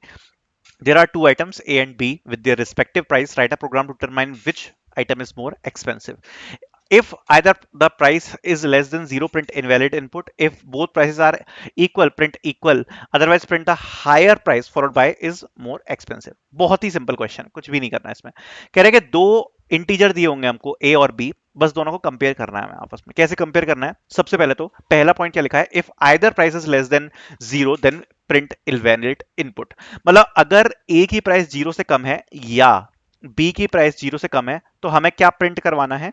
हमें print करवाना है invalid input. Simple, first condition खत्म हो गई। If a is less than b और b is less than, sorry, if a is less than zero और b is less than zero, print invalid input. Second क्या है, if both prices are equal, मतलब if a is equals to b, तो हमें क्या print कराना है? Prices equals, तो हम प्रिंट क्या करवा देंगे? Prices equal. थर्ड कंडीशन क्या है, otherwise print the higher price followed by is more expensive. हम चेक कर लेंगे कि किसकी प्राइस ज्यादा बड़ी है। अगर A is less than B, तो हम क्या प्रिंट करा देंगे? Print B is more expensive, ठीक है, else A is more expensive. Simple, question solve. ये इफ एल्स कंडीशन तो आपको लगाना आता ही होगा, ये बस इफ एल्स की कंडीशन लगानी है हमें। ऊपर इनपुट ले लेंगे, तो इसका कोड देख लेते हैं एक बार। कुछ भी नहीं है इसमें, जैसे फॉर एग्जांपल इनपुट में अगर 10 और 15 दिया है, तो क्या प्रिंट हो जाएगा? 15 इज मोर एक्सपेंसिव, ठीक है। 10 और 10 दिया है तो प्राइसेस इक्वल प्रिंट हो जाएगा। एंड 15 एंड माइनस 20 दिया है, तो अगर आप देख सकते हो जीरो से कम है बी की प्राइस, तो क्या प्रिंट हो जाएगा? Invalid input. कोड देख लेते हैं एक बार। सबसे पहले इनपुट ले लिया दो इंटीजर्स को, cin a and b, दो इंटीजर बना लिए ए एंड बी। पहली condition, if a is less than zero और b is less than zero, cout invalid input. else if a is equals to b, see out price is equal. Else if a is greater than b, see out a is more expensive. Else see out b is more expensive. Solved. अगर ये question आज आप नहीं करके आए हो ना, तो मैं कुछ नहीं कर सकता, बट कुछ नहीं कर सकता। ये क्वेश्चन भी अगर आप नहीं कर पाए, ये मेरे हिसाब से फर्स्ट ईयर का बच्चा भी कर लेगा। फर्स्ट ईयर क्या, जो बच्चे 12th में हैं वो भी कर लेंगे। कुछ भी नहीं था इस क्वेश्चन में, तो very very easy question. Second question पे आ जाते हैं। Create a class that implements a stack with the following methods: push, pop, evaluate. The stack should be encapsulated, meaning the stack data should be private and can only be accessed through these methods. Use this class to evaluate a postfix expression. It is guaranteed the input expression is always valid. Basically एक stack है, उसका postfix expression, I don't know आपको ये आता है कि नहीं आता, वो हमें evaluate करना है। इस वीडियो में सीख लेंगे, कोई दिक्कत नहीं है। ऑपरेटर्स दिए plus minus multiply and divide, कैसे करते हैं एक बार सीख लेते हैं फॉर एग्जांपल। सो ये लोग क्या कह रहे हैं कि हमें एक तो पुश का फंक्शन बनाना है।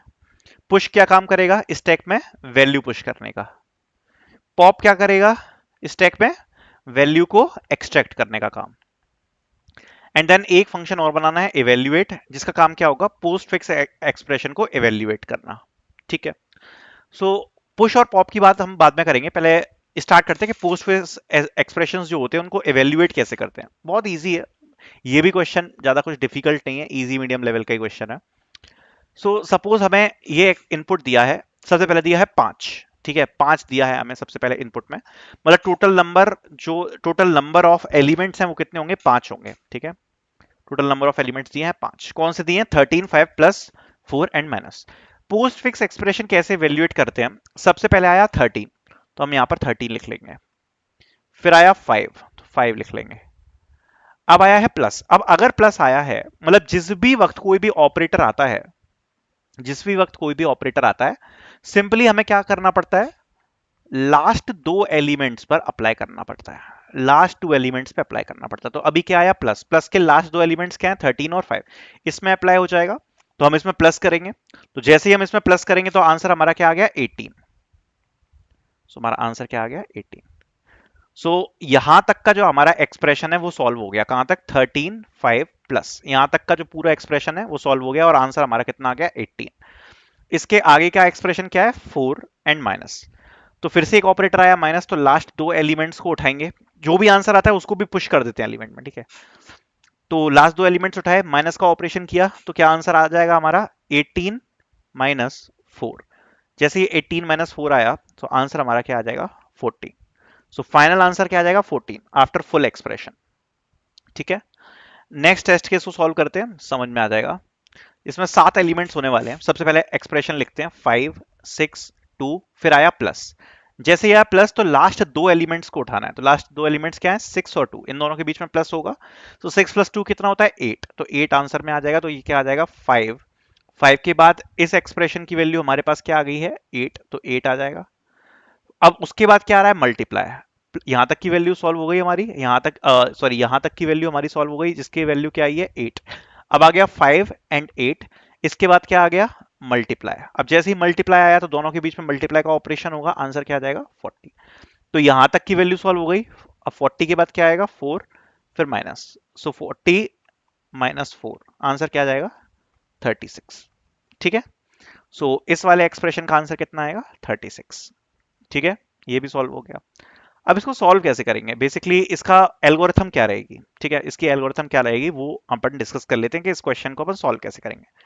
टेस्ट केस के सामने ही रखता हूं मैं, टेस्ट केसेस को आपके सामने रखता हूं और आपके सामने ही सॉल्व करवाऊंगा इस क्वेश्चन को, इस टैग से कैसे सॉल्व करते हैं, ठीक है। सो टेस्ट केस ले लेते हैं, ये वाला टेस्ट केस अच्छा है। सबसे पहले इस एल्गोरिथम में हमें क्या करना है, पोस्ट फिक्स इवेल्युएट करना है, ठीक है।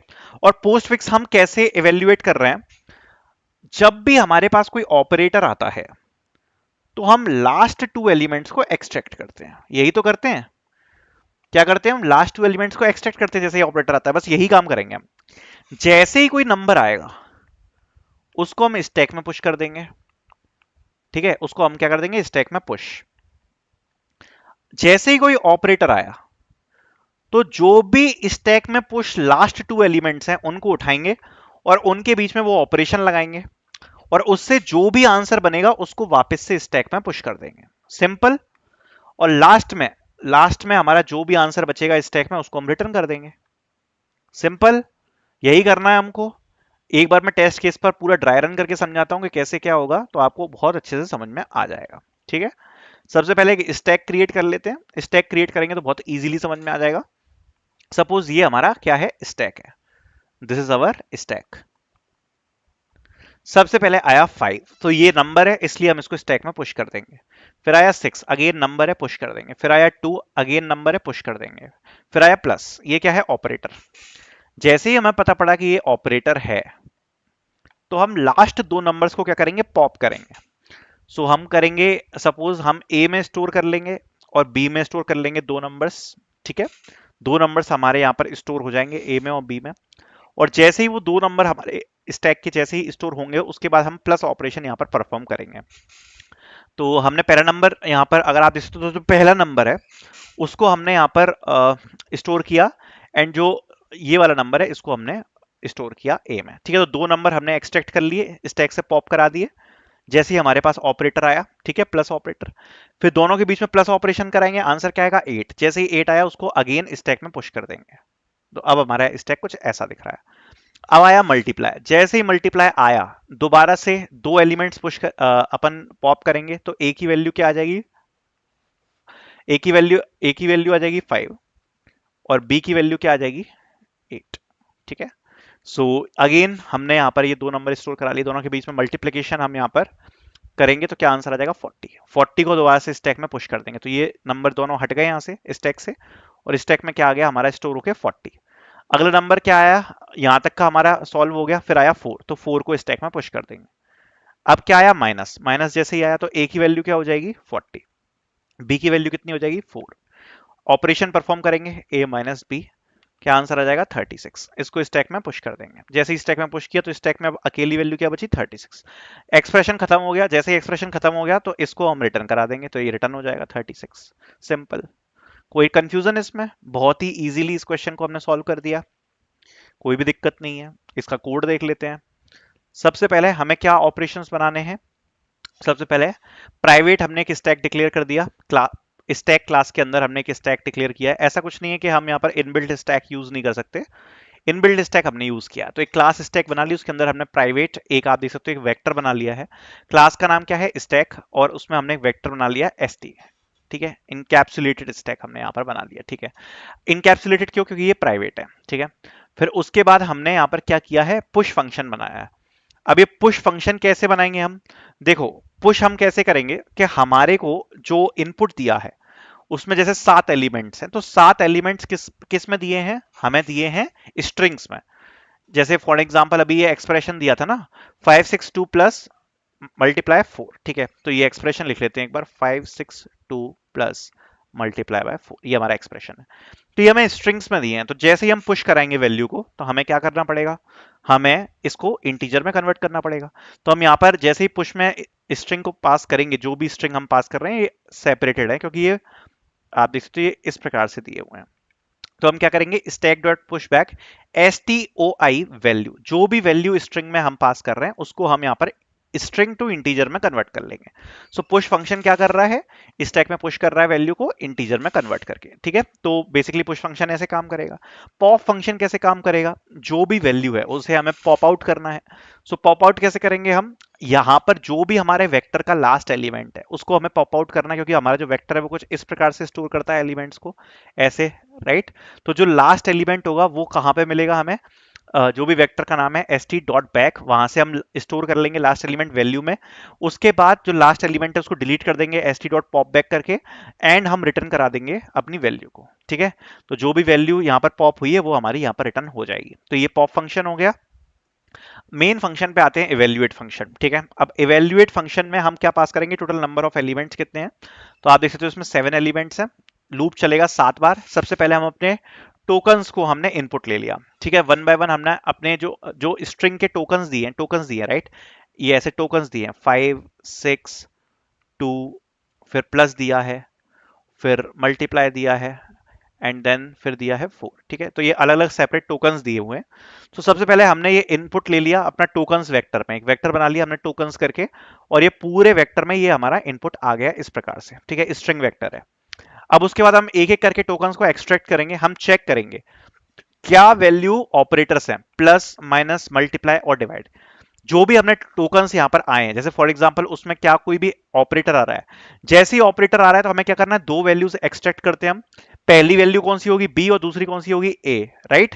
तो हमने सबसे पहले अगर कोई भी ऑपरेटर आ रहा है तो ऑपरेटर आने पर क्या करते हैं? हम दो एलिमेंट्स को एक्सट्रैक्ट करते हैं। तो हमने बी में स्टोर करवा लिया पहला एलिमेंट पॉप करके, और ए में स्टोर करा लिया सेकंड एलिमेंट पॉप करके। ठीक है, तो दोनों एलिमेंट्स की जो वैल्यू है वो बी और ए में स्टोर हो जाएंगी। ठीक है, ए और बी में स्टोर हो गई। फिर हम चेक कर लेंगे, एक हमने वेरिएबल बना लिया इंटीजर आंसर। ठीक है, अगर टोकन की वैल्यू प्लस थी तो आंसर में स्टोर हो जाएगा ए प्लस बी, अगर माइनस थी तो आंसर में स्टोर हो जाएगा ए माइनस बी, अगर मल्टीप्लाई था तो आंसर में स्टोर हो जाएगा a multiply by b, else answer में स्टोर हो जाएगा ए डिवाइड बाय बी। और जो भी आंसर हमारा आएगा उसको हम दोबारा से पुश कर देंगे अपने वेक्टर में या स्टैक में। ठीक है, तो वो हम दोबारा से पुश कर देंगे। यही तो कर रहे थे हम, जो भी आंसर आ रहा था उसको पुश कर रहे थे। अगर मान लो कि टोकन नहीं है, फॉर एग्जांपल अगर टोकन नहीं है तो क्या है? नंबर होगा, या तो टोकन होगा या नंबर होगा, तो नंबर को डायरेक्टली हम स्टैक में पुश करवाएंगे, राइट। सो अगर टोकन नहीं है तो एल्स कंडीशन में क्या आएगा? Push token. तो अदरवाइज हम क्या कराएंगे? नंबर्स को पुश कराते जाएंगे। ठीक है, लास्ट में हम क्या कर देंगे? Return pop. जो भी लास्ट में एलिमेंट बचेगा पूरा एवेल्युएट करने के बाद उसको हम लास्ट में पॉप करा देंगे, वो हमारा आंसर हो जाएगा, तो रिटर्न करा देंगे पॉप। और इस प्रकार से हमारा ये जो क्वेश्चन है वो क्या हो जाएगा? सॉल्व हो जाएगा। सो आई होप आपको मजा आया होगा, पूरा क्वेश्चन समझ में आया होगा, इजी था। बाकी आपको लिंक मिल जाएगी डिस्क्रिप्शन में TCS NQT mock test series की। बाकी फ्री प्रिपरेशन तो यूट्यूब पे बहुत सारी वीडियोस हम ऑलरेडी अपलोड कर ही रहे हैं। I hope you guys liked it. Thank you so much for watching. Hi everyone, so इस वीडियो में हम यहाँ पर सॉल्व करने वाले कोडिंग क्वेश्चन को, which is largest rectangular area in the histogram. ये क्वेश्चन यहाँ पर होने वाला है। तो जो क्वेश्चन पूछा गया था वो पूछा गया था 28 जून की सेकंड शिफ्ट में। सेकंड शिफ्ट का क्वेश्चन है, largest rectangular area in a histogram. ये यहाँ पर टीसीएस में पूछा था 28 जून की सेकंड शिफ्ट में। First of all, you can purchase the TCS NQT mock test series की लिंक आपको डिस्क्रिप्शन में मिल जाएगी। It will be containing all the daily test for practice which you can use for your practice preparation. Also the practice coding sheet, जो भी coding question है उनको practice करने के लिए यहाँ पर कोडिंग की शीट्स मिल जाएंगी। प्लस टीसीएस के एक्चुअल एग्जाम बेस्ड आपको लाइव टेस्ट मिल जाएंगे और न्यूमेरिक फाउंडेशन सब कुछ, और जो अपडेट सिलेबस है वर्बल एबिलिटी का वो भी यहाँ पर अपडेट कर दिया गया है। पैसेज रिकॉल हो गया, पैराग्राफ्स हो गए, और अगर आपको यहाँ पर fill in the blanks practice करने हैं तो फिल इन द ब्लैंक्स के मॉक टेस्ट डाल दिए हैं। और अलग से भी यहाँ पर आपको चीट शीट्स मिल जाएंगी, जैसे ईमेल राइटिंग की मिल जाएगी, फिल इन द ब्लैंक्स की मिल जाएगी। एप्टीट्यूड प्रैक्टिस करने के लिए you will be getting multiple practice sets, ठीक है। तो ये प्रैक्टिस सेट्स आपको टॉपिक वाइज मिल जाएंगे, आप जो भी प्रैक्टिस करना चाहो इजीली कर सकते हो टाइमर के साथ, जिससे आपकी काफी अच्छी प्रैक्टिस हो जाएगी। So you can purchase the TCS NQT mock test series with coding and aptitude preparation. The link will be in the description. Now let's start the question जो कि पूछा गया था। फर्स्ट ऑफ ऑल मैं आपको बताना चाहूंगा, this question is very very hard, एक हार्ड कैटेगरी के क्वेश्चन में आता है, one of the hardest question. So let's solve this. तो थोड़ा सा मैं आपसे एक्सपेक्ट करूंगा कि थोड़ी सी बेसिक चीजें आपको पता हो, बेसिक नॉलेज आपको पता हो।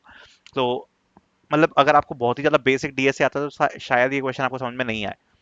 थोड़ा सा आपको एक लेवल पे होना चाहिए इस क्वेश्चन को समझने के लिए, because it's a very advance question. Okay, so बोल रहे हैं given an array heights where each, और दूसरी बात ये भी है कि मैं भी बहुत ज्यादा बेसिक से नहीं समझा सकता, बिकॉज देखो अगर बहुत ही ज्यादा बेसिक से समझाऊंगा उससे पहले भी बहुत चीजें समझानी पड़ेंगी, राइट। तो इसलिए मैं कोशिश करूंगा अपनी तरफ से कि आपको समझ में आए, ठीक है। Given an array height where each element represents the height of a histogram bar and the width of every bar is 1, find the largest rectangular area that can be formed inside the histogram। ये question क्या कह रहा है इसको पहले समझ लेते हैं। हमें हाइट दी है, तो हाइट एरे आप देख पा रहे हो, अभी जो हाइट एरे है ये हाइट बता रहा है। तो सबसे पहले यहाँ पर जो हिस्टोग्राम की हाइट है वो है 2, तो ये सपोज 2 हाइट हमने यहाँ पर बना ली, ये 2 हाइट हो गई। फिर हाइट है 1, तो ये 1 हाइट बना ली। फिर है 5, तो ये 5 हाइट बना ली। फिर है 6, तो ये 6 हाइट बना ली। फिर है 2, तो ये अगेन 2 हाइट हमने बना ली। और फिर है 3, तो ये 3 हाइट बना ली, ठीक है। अब इसमें जो विड्थ है वो है 1 1 1 1, ठीक है। तो ये सारी जो विड्थ है ना, ये सारे हिस्टोग्राम्स के बीच में वो कितनी है, 1। जितने भी ये जो बार्स हैं इनके बीच में जो विड्थ है वो है 1। अब ये कह रहा है कि लार्जेस्ट रेक्टेंगुलर एरिया यहाँ पर क्या होने वाला है। सो लार्जेस्ट रेक्टेंगुलर एरिया को समझते हैं, सबसे पहले रेक्टेंगुलर एरिया को समझते हैं, ठीक है। जैसे अगर मैं पहला हिस्टोग्राम लूं, सो पहले हिस्टोग्राम की जो हाइट है वो कितनी है, 2, ठीक है, 2 है इसकी हाइट। और विड्थ कितनी है इसकी हर हिस्टोग्राम की, 1। तो ये जो इसका खुद का एरिया है इसको मैं बोल सकता हूँ ये वाला एरिया, ठीक है। सपोज ये वाला एरिया, इसको मैं बोल सकता हूँ कि this is the area, okay, this is the area. And इसमें जिसकी हाइट है वो है 2 और विड्थ है 1, तो एरिया कितना हो गया, 2, ठीक है। दूसरे हिस्टोग्राम की हाइट है 1। अब अगर इसकी हाइट खुद की 1 है और विड्थ भी 1 है, तो इसका एरिया कितना जाएगा, 1 multiply by 1 which is 1। But ये वाला जो हिस्टोग्राम है ये यहाँ पर कंप्लीट होगा इस जगह पे, राइट। तो इस हिस्टोग्राम को हम इस वाले हिस्टोग्राम से भी मिला सकते हैं, राइट। अगर इन दोनों हिस्टोग्राम को हम यहाँ पर मिला दिया तो मिलाने के बाद ये एरिया भी हमारी हाइट में कैलकुलेट हो जाएगा ऐसे। तो जो विड्थ हो जाएगी, विड्थ कितनी हो जाएगी, 2। हाइट तो 1 ही रहेगी क्योंकि इसकी हाइट ऊपर है। विड्थ 2 हो जाएगी, तो विड्थ कितनी हो जाएगी, 2, और हाइट हो जाएगी 1, तो एरिया अगेन कितना आएगा, 2। इतनी बात समझ में आ गई, ठीक है। आगे बढ़ते हैं, आगे वाले हिस्टोग्राम की हाइट कितनी है, 5। तो सबसे पहले इसको बनाते हैं हिस्टोग्राम को। तो यहां पर ये हिस्टोग्राम कंप्लीट हुआ है 5 हाइट का, ठीक है। अब इसका एरिया कैसे कैलकुलेट किया जा सकता है, खुद की हाइट कितनी है 5 और विड्थ कितनी है 1, एरिया कितना आ गया 5। दूसरे तरीके से अगर आप देखोगे तो यहां पर आप देखो जो मिनिमम पॉइंट है वो क्या है, ये तीनों ही हिस्टोग्राम को अगर अपन ज्वाइंट कर दे तो इस हाइट पर ज्वाइन हो जाएंगे, इस वाली हाइट पर, 1 की हाइट पर, राइट। तो इसमें जो विड्थ है वो कितनी हो जाएगी, 1 2 3, ठीक है। और हाइट कितनी हो जाएगी 1, तो एरिया कितना आ जाएगा 3। इतना निकाल सकते हैं। फिर अगला हिस्टोग्राम बनाते हैं जिसकी हाइट है 6, ये वाला, ठीक है। अब इसमें कितने एरियाज बना सकते हैं हम इसको देख लेते हैं। खुद की हाइट है 6 और विड्थ है 1, तो एक तो एरिया आ गया 6। दूसरा, अगर हम ये दोनों हिस्टोग्राम को मिला दें, ये दोनों को, तो ध्यान से देखना, ये दोनों हमने हिस्टोग्राम को मिला दिया। तो ये दोनों को हिस्टोग्राम मिलाने पर अगर आप देखोगे तो इनकी हाइट कितनी निकल के आ रही है, 5। विड्थ कितनी आ रही है, 2, तो एरिया कितना आ गया, 10। तो ये आ गया 10 एरिया। और अगर ये चारों नीचे के हिस्टोग्राम मिला दें तो कितनी आ गई, विड्थ 4 और हाइट 1, तो एरिया आ गया 4। तो 10 यहाँ पर जो है वो मैक्सिमम निकल के आया। तो इस प्रकार से हम सारे एरिया सारे हिस्टोग्राम के कैलकुलेट करेंगे और जो भी मैक्सिमम एरिया आ रहा है वो हमें यहाँ पर प्रिंट करना। सो इस क्वेश्चन को सॉल्व करने के लिए हम बेसिकली सबसे पहले बाउंड्रीज निकालेंगे। सो बाउंड्रीज के लिए सबसे पहले हम क्या निकालेंगे, इसमें इसमें निकालेंगे हम next smaller element, okay, and दो तरफ से निकालेंगे, एक निकालेंगे लेफ्ट स्मॉलर और एक निकालेंगे राइट स्मॉलर, ठीक है। तो राइट और लेफ्ट स्मॉलर अगर हमने निकाल लिया तो ये क्वेश्चन हमारा सॉल्व हो जाएगा। अब लेफ्ट और राइट स्मॉलर निकालने के लिए क्या करना पड़ेगा, जैसे फॉर एग्जांपल 2 है, सो अगर आप 2 को देखोगे तो 2 का यहाँ पर खुद की हाइट कितनी है, इसकी 2, एंड विड्थ कितनी है 1, तो 2 मल्टीप्लाई बाय 1 एरिया कितना आ गया 2। बट अगर आप राइट स्मॉलर देखोगे तो इसका लेफ्ट स्मॉलर तो कोई भी नहीं है, राइट स्मॉलर क्या है 1 है, ठीक है 1 है। तो अगर आप देखोगे तो ये इसकी बाउंड्री बन गई, ठीक है, ये इसकी बाउंड्री बन गई कि हमें इससे पहले ही एरिया निकालना है। फॉर एग्जाम्पल अगर आप 1 को देखोगे, ठीक है, अगर आप 1 को देखोगे तो 1 के लेफ्ट स्मॉलर एलिमेंट पे तो कोई बाउंड्री ही नहीं है, लेफ्ट में तो कोई भी इसका मतलब कोई इससे स्मॉल एलिमेंट है ही नहीं, ठीक है। तो अगर कोई लेफ्ट स्मॉल एलिमेंट नहीं है तो हम फर्स्ट एलिमेंट को ही मान लेते हैं, तो ये इंडेक्स इसका आ गया स्मॉल, ठीक है, ये इसका आ गया स्मॉल, ठीक है। और राइट में अगर आप देखोगे तो राइट में भी अगर आप देखोगे तो राइट में यहाँ पर इस जगह पर भी कोई बाउंड्री नहीं है, सो इस जगह पर भी अगर कोई आप देख सकते हो तो बाउंड्री नहीं है, सो लास्ट वाले इंडेक्स को हम यहाँ पर मान लेते हैं स्मॉल। सो अगर हम यहाँ से स्टार्ट करें, ठीक है, अगर हम यहाँ से स्टार्ट करें, सो लार्जेस्ट एरिया हिस्टोग्राम कितना बन जाएगा, लेफ्ट स्मॉलर बाउंड्री से लेकर राइट स्मॉलर बाउंड्री, इसके बीच की पहले विड्थ कैलकुलेट कर लो और इसकी हाइट कैलकुलेट कर लो। That means height multiply by right minus left, ठीक है। सो इस क्वेश्चन को हम लोग सॉल्व कैसे करेंगे, सबसे पहले हम यहाँ पर बाउंड्री कैलकुलेशन करेंगे, लेफ्ट बाउंड्री क्या है और राइट बाउंड्री क्या है, ठीक है। सो लेफ्ट बाउंड्री और राइट बाउंड्री अगर हमने निकाल ली और मल्टीप्लाई कर देंगे हाइट का तो हमारे पास आंसर आ जाएगा। फॉर एग्जाम्पल 2, 2 की लेफ्ट बाउंड्री क्या है, मतलब 2 से लेफ्ट में स्मॉलर एलिमेंट क्या है। सो अगर आप देखोगे तो 2 से लेफ्ट में स्मॉलर एलिमेंट कोई है ही नहीं, सो -1 इसका इंडेक्स आ जाएगा, यहां पर मान लेते हैं।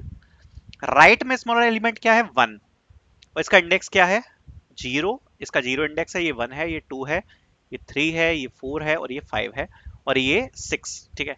सो अगर आप देखोगे तो यहाँ पर जो इसका इंडेक्स है वो क्या है 1। सो राइट जो स्मॉलर एलिमेंट है उसका इंडेक्स क्या आ गया 1, ठीक है।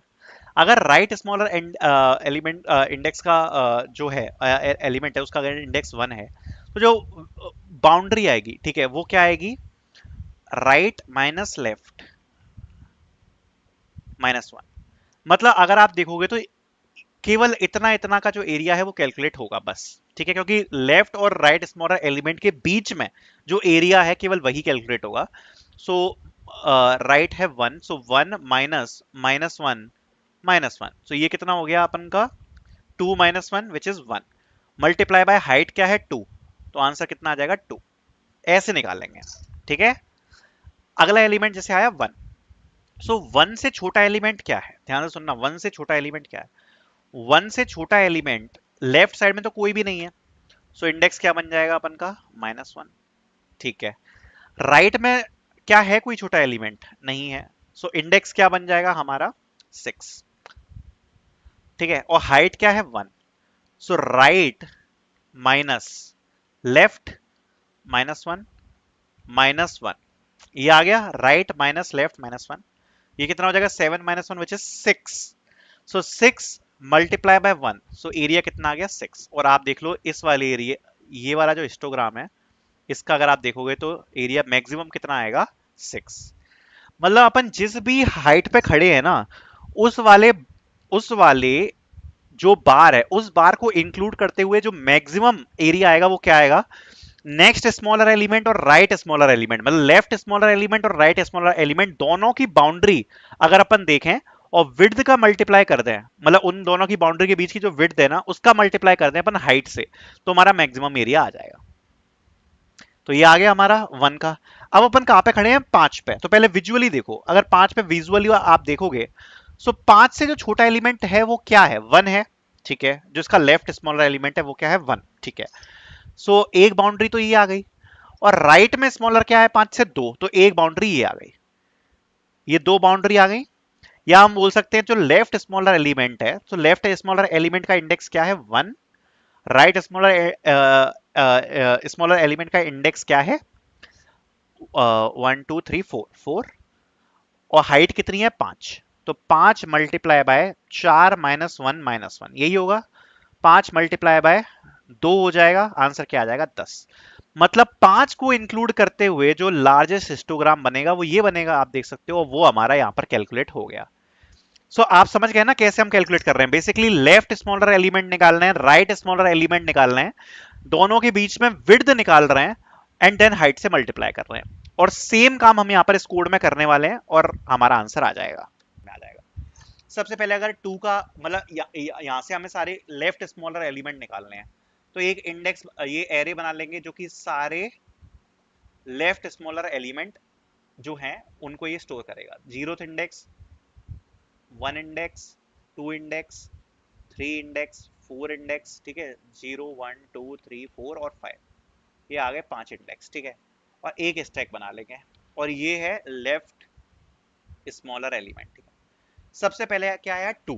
तो जैसे ही 2 आया तो हम चेक करेंगे कि क्या 2 से कोई छोटा एलिमेंट स्टैक में एग्जिस्ट करता है, नहीं करता।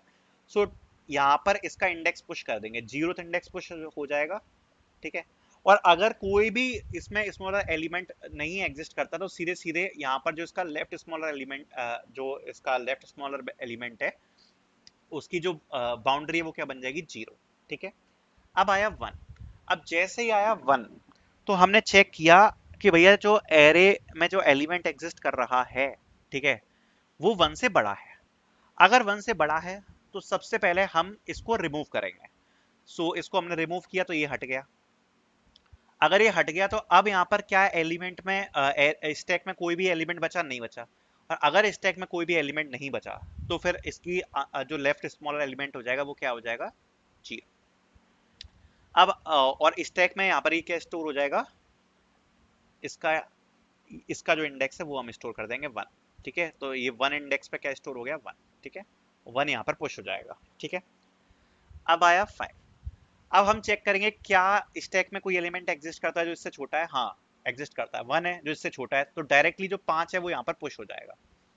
तो 5 यहाँ पर पुश हो गया, और जो भी एलिमेंट जो एग्जिस्ट कर रहा है एरे में उसका +1 वो इसकी बाउंड्री बन जाएगा। इसका अगर आप देखोगे तो इंडेक्स क्या है? 1। तो 1 का +1 इसकी बाउंड्री बन गया, तो इसका इंडेक्स क्या बन जाएगा? लेफ्ट स्मॉलर इंडेक्स 2, ये इसकी बाउंड्री बन गई। 5 सेकंड इंडेक्स पे आ रहा है और इसकी बाउंड्री क्या बन गई? इंडेक्स 2, ठीक है। और यहाँ पर 5 का क्या इंडेक्स है? 3, तो 3 यहाँ पर स्टोर हो जाएगा, और इसके सामने क्या स्टोर हो जाएगा?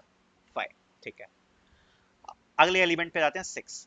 क्या यहाँ पर एलिमेंट एग्जिस्ट करता है जो 6 से छोटा है? हाँ, 5 6 से छोटा है, तो उसका इंडेक्स पुश हो जाएगा 4, और यहाँ पर 6 स्टोर हो जाएगा। और जो भी स्मॉलर एलिमेंट है वो उसकी बाउंड्री बन जाएगी। तो बाउंड्री क्या बन गई अगर आप देख सकते हो तो? थर्ड इंडेक्स था तो 3 + 1 मतलब 3 इसकी बाउंड्री बन गई, ठीक है। अब आया यहाँ पर 2। 2 अब चेक करेगा कि क्या इससे छोटा एलिमेंट कोई एग्जिस्ट करता है। तो यहाँ पर आप देखोगे तो 6 तो इससे बड़ा है, तो इसको रिमूव कर देंगे। 5 भी इससे बड़ा है, इसको रिमूव कर देंगे। अब आया 1, ये इससे छोटा है, तो ये कौन से इंडेक्स पे आ रहा है? 1। तो 1 + 1 जो भी है उससे +1 इसकी बाउंड्री आ जाएगी, तो मतलब 2 इसकी बाउंड्री आ जाएगी, ठीक है।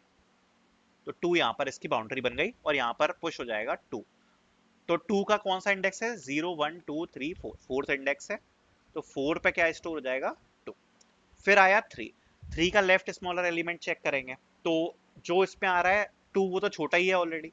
अगर वो छोटा ही है तो 3 की बाउंड्री क्या बन जाएगी? 4 + 1 मतलब 5, ठीक। ये बेसिकली जो लेफ्ट स्मॉलर एलिमेंट का एरे है वो यहाँ पर हमारा बन गया।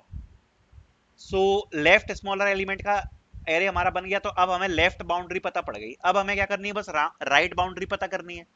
और जैसे ही राइट बाउंड्री का भी एरे बन जाएगा, ये लेफ्ट बाउंड्री का एरे आ गया, इसी प्रकार से राइट बाउंड्री का एरे आ जाएगा। और जैसे ही दोनों एरे हमारे पास आ गए तो हमें क्या करना है? Simply write boundary minus left boundary multiply by height. यही तो अभी हमने जस्ट डिस्कस किया था, ठीक है। बस वही हम कर देंगे और हमारा आंसर आ जाएगा। यही सेम काम हमने कोड में किया है। स्टैक अभी मैंने आपको समझाया था कैसे स्टैक में अपन कर रहे हैं। एक बार समझ लेते हैं कोड को, ठीक है। सबसे पहले हमारा हाइट का जो एरे है हिस्टोग्राम का वो हमने ले लिया, ठीक है। लेफ्ट स्मॉलर एलिमेंट के लिए हमने एक एरे बना लिया जो लेफ्ट स्मॉलर एलिमेंट्स को स्टोर करेगा, और राइट स्मॉलर के लिए राइट स्मॉलर का एरे बना लिया जो राइट स्मॉलर को स्टोर करेगा, ठीक है। एक हमने स्टैक बना लिया। सबसे पहले लेफ्ट स्मॉलर एलिमेंट्स, सो ये लूप बोल रहा है if the height of st dot top is greater then the height of i, मतलब फॉर एग्जांपल हमारा ये स्टैक है जहां पर हमारा सपोज कोई इंडेक्स पे 6 स्टोर है और हम खड़े हैं 5 पे। तो जैसा मैंने बताया कि जो बड़ा एलिमेंट है वो तो स्टैक में रहेगा नहीं। हम स्टैक में एलिमेंट कब तक रिमूव करते हैं, जब तक कोई भी बड़ा एलिमेंट एग्जिस्ट कर रहा है। तो वही हमने इस लूप में लिखा है जो अभी हम सीख रहे थे, नेक्स्ट स्मॉलर एलिमेंट निकालना, कि जब तक कोई भी बड़ा एलिमेंट स्टैक में है तब तक हम उन स्टैक को क्या करते जाएंगे, पॉप करते जाएंगे, मतलब रिमूव करते जाएंगे, जब तक कोई भी बड़ा एलिमेंट एग्जिस्ट करता है करंट वाले एलिमेंट से, ठीक है।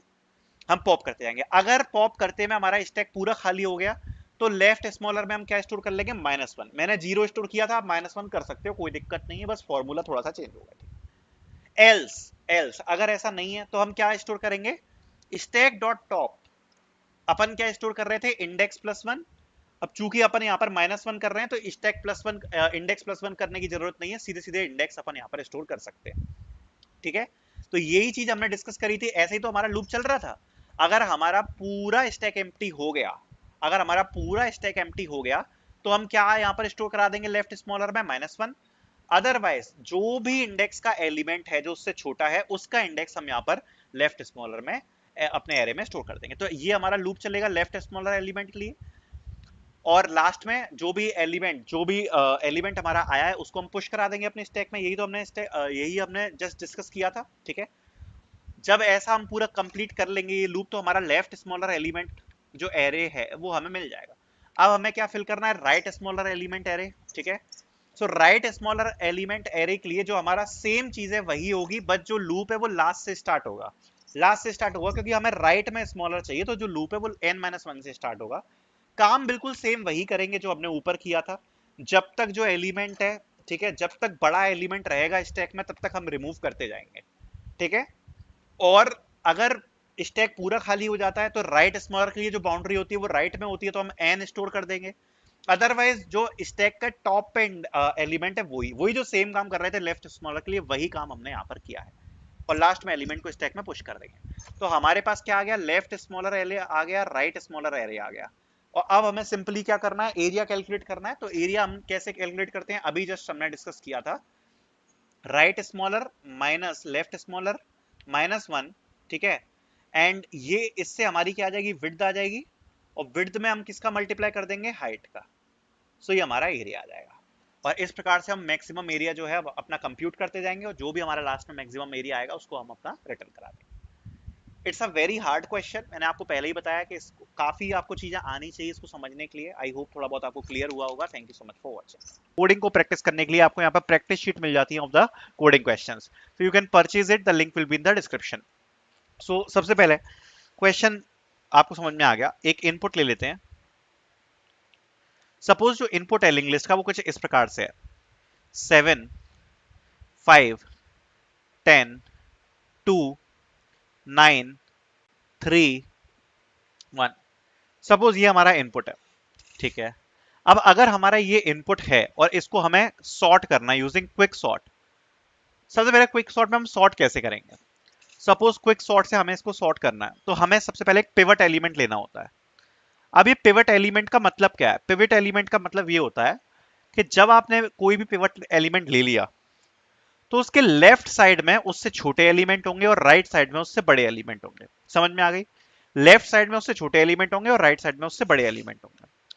तो फॉर एग्जांपल सबसे पहले हम जो पिवट एलिमेंट है वो फर्स्ट एलिमेंट लेते हैं विच इज 7। सो 7 के जो राइट साइड में होंगे एलिमेंट्स वो बड़े होंगे उससे, और जो उसके लेफ्ट साइड में होंगे एलिमेंट्स वो 7 से छोटे होंगे, ठीक है। सपोज हमने 7 को ले लिया pivot element, first element pivot ले लिया। अब कैसे काम करेगा आप देखना। सबसे पहले हम इस पॉइंटर पे आएंगे, हम चेक करेंगे क्या ये पिवट एलिमेंट से छोटा है या नहीं। अगर ये छोटा है, ये पिवट एलिमेंट से अगर छोटा है तो ये किस साइड पे आएगा, ये आएगा लेफ्ट साइड पे, ठीक है, ये आएगा लेफ्ट साइड पे। तो हम इसको लेफ्ट साइड में यहाँ पर पिवट एलिमेंट के डाल देंगे, ठीक है। तो ये लेफ्ट साइड में आ गया। फिर आया 10, क्या ये पिवट एलिमेंट से बड़ा है या छोटा है, तो ये अगर आप देख सकते हो तो ये अभी यहाँ पर छोटा ही है, सॉरी ये बड़ा ही है, तो कोई इशू नहीं है। फिर आया 2, क्या ये पिवट एलिमेंट से छोटा है या बड़ा है, छोटा है, तो लेफ्ट साइड में डाल देंगे। फिर आया 9, क्या ये पिवट एलिमेंट से बड़ा है या छोटा है, बड़ा है। फिर आया 3, क्या ये पिवट एलिमेंट से बड़ा है या छोटा है? छोटा है तो इसको लेफ्ट साइड में डाल देंगे। फिर आया 1, ये पिवट एलिमेंट से बड़ा है छोटा है? छोटा है तो लेफ्ट साइड में डाल देंगे। एंड इसके राइट साइड में क्या आ जाएगा? 10 और 9। सो बेसिकली अगर आप देख सकते हो तो पिवट एलिमेंट हमारा आ गया इस जगह पर, एंड उसके लेफ्ट साइड में उससे छोटे एलिमेंट आ गए, बड़े राइट साइड में उसके से बड़े एलिमेंट आ गए। तो जो पिवट एलिमेंट है वो अपनी राइट जगह पे पहुंच गया। अब जो लेफ्ट साइड का एरे है अब हमें सॉर्ट करना है सेम मेथड से, और जो राइट साइड का एरे है उसको भी सॉर्ट करना है सेम मेथड से। तो लेफ्ट साइड वाला जो एरे है उसका पिवट एलिमेंट हो जाएगा 5, एंड राइट साइड वाले का जो पिवट एलिमेंट है वो क्या हो जाएगा? 10। सो ये रिकर्जन में दोबारा से लूप चलेगा जिसमें ये 5 अपने राइट स्थान पे आएगा और यहाँ पर 10 अपने राइट। सो इस प्रकार से डिवाइड एंड कॉन्कर की जो यहाँ पर जो बेसिकली सॉर्टिंग है वो चलती रहेगी, एंड लास्ट में हमें सॉर्टेड एरे मिल जाएगा। सो ये होती है क्विक सॉर्ट। अब क्विक सॉर्ट को करने के मल्टीपल तरीके होते हैं जैसे मैंने आपको बताया। सो इस तरीके में अपन क्या करेंगे, मतलब कई तरीके होते हैं, या तो आप 2 पॉइंटर ले लो, चाहो तो आप 1 पॉइंटर से भी कर सकते हो। 2 पॉइंटर में क्या होगा कि आप रिप्लेस करते जाओगे, स्वैप करते जाओगे बाय बोथ द पॉइंटर। एक आप राइट का पॉइंटर रखोगे, एक लेफ्ट का पॉइंटर रखोगे। बट चूंकि ये लिंक लिस्ट है, और ये क्या है? लिंक लिस्ट है एक तो ये, और ये है सिंगली, सिंगली है, डबली नहीं है, तो हम केवल एक साइड में ही जा सकते हैं, दो साइड में तो नहीं जा सकते। इसलिए हमें यहाँ पर एक पॉइंटर अप्रोच का ही यूज करना पड़ेगा, 1 पॉइंटर अप्रोच का। ठीक है। सो 1 पॉइंटर अप्रोच के लिए हम क्या करेंगे, एक पिवट बना लेंगे। तो जैसे सपोज ये लिंक लिस्ट है हमारी इस प्रकार से, राइट। सो ये हमने बना लिया पिवट एलिमेंट। अब पिवट से हम कंपैरिजन करते रहेंगे। ठीक है। एक हम बना लेंगे करंट इंडेक्स। करंट इंडेक्स क्या करेगा? आगे बढ़ता रहेगा कंपैरिजन के लिए। और एक हम बना लेंगे प्रीवियस इंडेक्स। ये जो प्रीवियस इंडेक्स है ये स्टोर करेगा कि किस पोजीशन पर हम हैं, मतलब लेफ्ट साइड वाला जो डेटा है उसको हम ये प्रीवियस इंडेक्स से स्टोर करेंगे। फॉर एग्जांपल सबसे पहले यहाँ पर क्या आया? 5। सबसे पहले आया 5। अब हम चेक करेंगे क्या ये पिवट एलिमेंट से छोटा है? हाँ ये छोटा है। अगर ये छोटा है तो ये, अभी देखो ये है हेड पे, इसको भूल जाओ। ठीक है, ये तो हेड पे है। उसके नेक्स्ट पॉइंटर से हम स्टार्ट कर रहे हैं। तो सबसे पहले करंट पॉइंटर हमारा इस जगह पर आया, और जो हमारा ये प्रीवियस वाला पॉइंटर है वो अभी यहां पर ही रहेगा। इसको मैं दोबारा अच्छे से एक्सप्लेन करता हूं दूसरी इंक से, तो आपको अच्छे से समझ में आएगा। ठीक है, ध्यान से सुनना। क्या इंक चेंज कर लूंगा तो अच्छे से समझ में आएगा। अभी यहां पर है हमारा प्रीवियस वाला पॉइंटर, और यहां पर आ जाएगा हमारा करंट पॉइंटर। अब हम चेक करेंगे क्या ये छोटा है एलिमेंट, पिवट एलिमेंट से? हाँ ये छोटा है। तो प्रीवियस के नेक्स्ट से हम करंट को स्वैप कर देंगे। तो प्रीवियस का नेक्स्ट तो अभी यही है और करंट भी यही है, तो 5 ही 5 से स्वैप हो जाएगा। ध्यान ध्यान सुनना, प्रीवियस के नेक्स्ट एलिमेंट से करंट एलिमेंट को स्वैप कर देंगे, ये हमें करना है। तो अभी तो प्रीवियस का नेक्स्ट भी यही है और करंट भी यही है, तो 5 से 5 स्वैप हो जाएगा। ठीक है, तो 5 से 5 स्वैप हो गया तो यहीं पर रहेगा 5 तो। लेकिन प्रीवियस है, अब जो प्रीवियस पॉइंटर है वो आ जाएगा आगे, तो प्रीवियस आ गया यहां पर, और करंट को हम और आगे बढ़ाएंगे तो करंट यहां पर पहुंच गया। अब हम चेक करेंगे क्या 10 7 से छोटा है? 10 7 से छोटा नहीं है। ठीक है, फिर से हम आगे बढ़ाएंगे, फिर से आगे बढ़ाया हमने। सो फिर से जैसे ही आगे बढ़ाया फिर आया 2। तो अब हम चेक करेंगे क्या 2, तो करंट पॉइंटर हमारा यहां पर आ गया, क्या 2 7 से छोटा है? हाँ 2 7 से छोटा है। अगर 2 7 से छोटा है तो अगेन प्रीवियस के नेक्स्ट, जो प्रीवियस का नेक्स्ट है उससे हम स्वैप कर देंगे। सो प्रीवियस क्या है? 5, और प्रीवियस का नेक्स्ट क्या है? 10। राइट, 10 है ना प्रीवियस का नेक्स्ट, प्रीवियस अभी इस पॉइंट पे, प्रीवियस का नेक्स्ट है 10, तो उससे स्वैप कर देंगे करंट एलिमेंट्स। तो 2 यहां पर 10 से स्वैप हो जाएगा, 2 और 10 आपस में स्वैप हो जाएंगे, तो यहां पर आ जाएगा 2 और यहां पर आ जाएगा 10। ठीक है, तो ये स्वैप हो गया। जैसे ही स्वैप हो गया वैसे ही उसके हम आगे चलेंगे। सो स्वैप हो गया, अब आगे चलते हैं, और प्रीवियस पॉइंटर आ जाएगा इस जगह पर, इस जगह पर आ जाएगा प्रीवियस पॉइंटर, आगे बढ़ जाएगा। ठीक है, अब आया 9, क्या 9 7 से छोटा है? नहीं है। फिर आया 3, क्या 3 7 से छोटा है? हाँ है। सो करंट पॉइंटर अभी यहां पर है, प्रीवियस से स्वैप कर देंगे। तो प्रीवियस अभी पॉइंटर अगर आप देखोगे तो यहां पर है, प्रीवियस के नेक्स्ट से स्वैप करना है, मतलब 10 से स्वैप हो जाएगा। तो यहां पर क्या आ जाएगा? 3, और यहां पर आ जाएगा 10, राइट। एंड प्रीवियस पॉइंटर आ जाएगा इस जगह पर। फिर आगे आएंगे, ये क्या है? 1। 1 क्या पिवट एलिमेंट से छोटा है? हाँ छोटा है। फिर से ये स्वैप हो जाएगा, किससे स्वैप हो जाएगा? प्रीवियस के नेक्स्ट से। प्रीवियस का नेक्स्ट क्या है? 9। सो 9 आ जाएगा यहां पर, और 1 आ जाएगा यहां पर। 1 आ गया यहां पर। अब अगर आप लिंक लिस्ट देखोगे तो अभी कैसे देखने को लिंक लिस्ट हमें मिल रही है? जो हमें लिंक लिस्ट है वो हमें यहाँ पर देखने को मिल रही है 5 2, उसके बाद आ गया 3, फिर आ गया 1, फिर आ गया 10, फिर आ गया 9। ऐसे लिंक लिस्ट देखने को मिल रही है। अब जहां पर भी हमारा प्रीवियस पॉइंटर है उसका नेक्स्ट, अब यहां पर हम 7 को रख सकते हैं क्योंकि हम लास्ट तक पहुंच चुके हैं, तो यहां पर 1 के आगे यहां पर हमारा 7 आ जाएगा। तो अब अगर आप देखोगे तो पिवट एलिमेंट हमने लिया था 7, 7 के लेफ्ट साइड में सारे उससे छोटे हैं और राइट साइड में उससे बड़े हैं। देख सकते हो आप। तो हमारी एल्गोरिथम बिल्कुल सही काम कर रही है और बार बार ये एल्गोरिथम वर्क करेगी, बार बार रिकर्जन में हम पास करते जाएंगे। अब लेफ्ट वाले एरे में पास कर देंगे, राइट वाले एरे में पास कर देंगे, राइट, और हमारा जो लास्ट में है वो हमारी एल्गोरिथम सही वर्क कर जाएगी। So I hope quick sort आपको समझ में आ गई होगी लिंक लिस्ट पे। फटाफट से कोड देखते हैं। सबसे पहले तो हमने यहाँ पर लिंक लिस्ट अपनी क्रिएट कर ली, ठीक है, कहां पर है, हाँ, लिंक लिस्ट हमने अपनी क्रिएट कर ली। लिंक लिस्ट क्रिएट करने के बाद, लिंक लिस्ट क्रिएट करने के लिए आपको पता ही है कैसे क्लास बनाते हैं हम, राइट। सो उसके लिए हमने क्लास बना ली लिंक लिस्ट, जिसमें हमने डेटा ले लिया और नेक्स्ट पॉइंटर ले लिया और डेटा को इनिशियलाइज कर दिया, नेक्स्ट पॉइंटर को नल से इनिशियलाइज करा दिया और नीचे हमने मेन प्रोग्राम में अपनी लिंक लिस्ट क्रिएट कर ली। उसके बाद हमने, अगर आप देख सकते हो, क्विक सॉर्ट फंक्शन में पास कर दिया हेड। जो भी लिंक लिस्ट का हेड था उसको क्विक सॉर्ट फंक्शन में यहाँ पर पास कर दिया। अब मेन जाते हैं क्विक सॉर्ट फंक्शन में। सो क्विक शॉर्ट जो हमारा फंक्शन है वो ये होने वाला है। सबसे पहले हमने टेल ले लिया। टेल क्यों ले लिया कि भैया लिंक लिस्ट का एंड क्या है वो हमें पता होना चाहिए, राइट। तो उसके लिए हमें टेल पता होना चाहिए। तो सबसे पहले हमने एक फंक्शन बनाया है गेट टेल और उससे हम टेल यहाँ पर अपना ले लेंगे, right. So get tail function पर जाते हैं। गेट टेल फंक्शन का काम क्या है, टेल पॉइंटर को रिटर्न करना, ओके। सो ये है हमारा गेट टेल फंक्शन, जहां पर हम करंट का नेक्स्ट, जब तक नल पॉइंटर नहीं हो जाता तब तक हम नेक्स्ट नेक्स्ट करवाते चले जाएंगे और जब हम नल पॉइंटर पे पहुंच गए, इसका मतलब जिस भी नोड पे हम खड़े हैं वो टेल होगा, तो लास्ट में रिटर्न करा देंगे करंट पॉइंटर को, राइट। तो इससे हमारा क्या हो जाएगा, टेल जो है वो रिटर्न हो जाएगा। तो गेट टेल फंक्शन समझ में आ गया। गेट टेल से हमारी जो भी टेल है वो रिटर्न हो जाएगी। अब हम अपने क्विक सॉर्ट हेल्पर फंक्शन में हेड और टेल दोनों को पास कर देंगे, ठीक है। सो हमारे पास हेड पास हो गया और टेल पास हो गया क्विक सॉर्ट फंक्शन में, ठीक है, क्विक सॉर्ट हेल्पर फंक्शन में। यहां पर हमने अपना एज केस चेक कर लिया। उसके बाद आते हैं पिवट एलिमेंट पे। अब जो पिवट एलिमेंट है हमें वो निकालना है। अब पिवट एलिमेंट आपको पता ही है, हम पिवट एलिमेंट से हमें क्या करना है, पार्टीशन करना है, राइट। और पार्टीशन करने के बाद हमें पिवट एलिमेंट मिल जाएगा कि किस पॉइंटर पे। फॉर एग्जांपल अगर आप देखोगे तो अभी जब हमने पार्टीशन करा था तो 5 3 2 1 7 9 10 इस प्रकार से लिंक लिस्ट हमें मिली थी, राइट। तो जब ये जो फंक्शन है पार्टीशन, ये क्या रिटर्न कराएगा, basically it will return the position of 7 कि भैया ये हमारा पिवट एलिमेंट है, ठीक है। उसके बाद हमें क्या करना है, हेड से लेके पिवट एलिमेंट तक का हमें जो सॉर्टिंग है वो करनी है एंड पिवट से लेके टेल तक की सॉर्टिंग करनी है, राइट। तो ये जो पार्टीशन फंक्शन है basically it will partition the whole thing and it will return the position of 7, okay. उसके बाद हमें क्या करना है, हेड से लेके पिवट तक सॉर्ट करना है और पिवट के नेक्स्ट से लेके टेल तक सॉर्ट करना है। तो ये क्विक सॉर्ट हेल्पर फंक्शन है।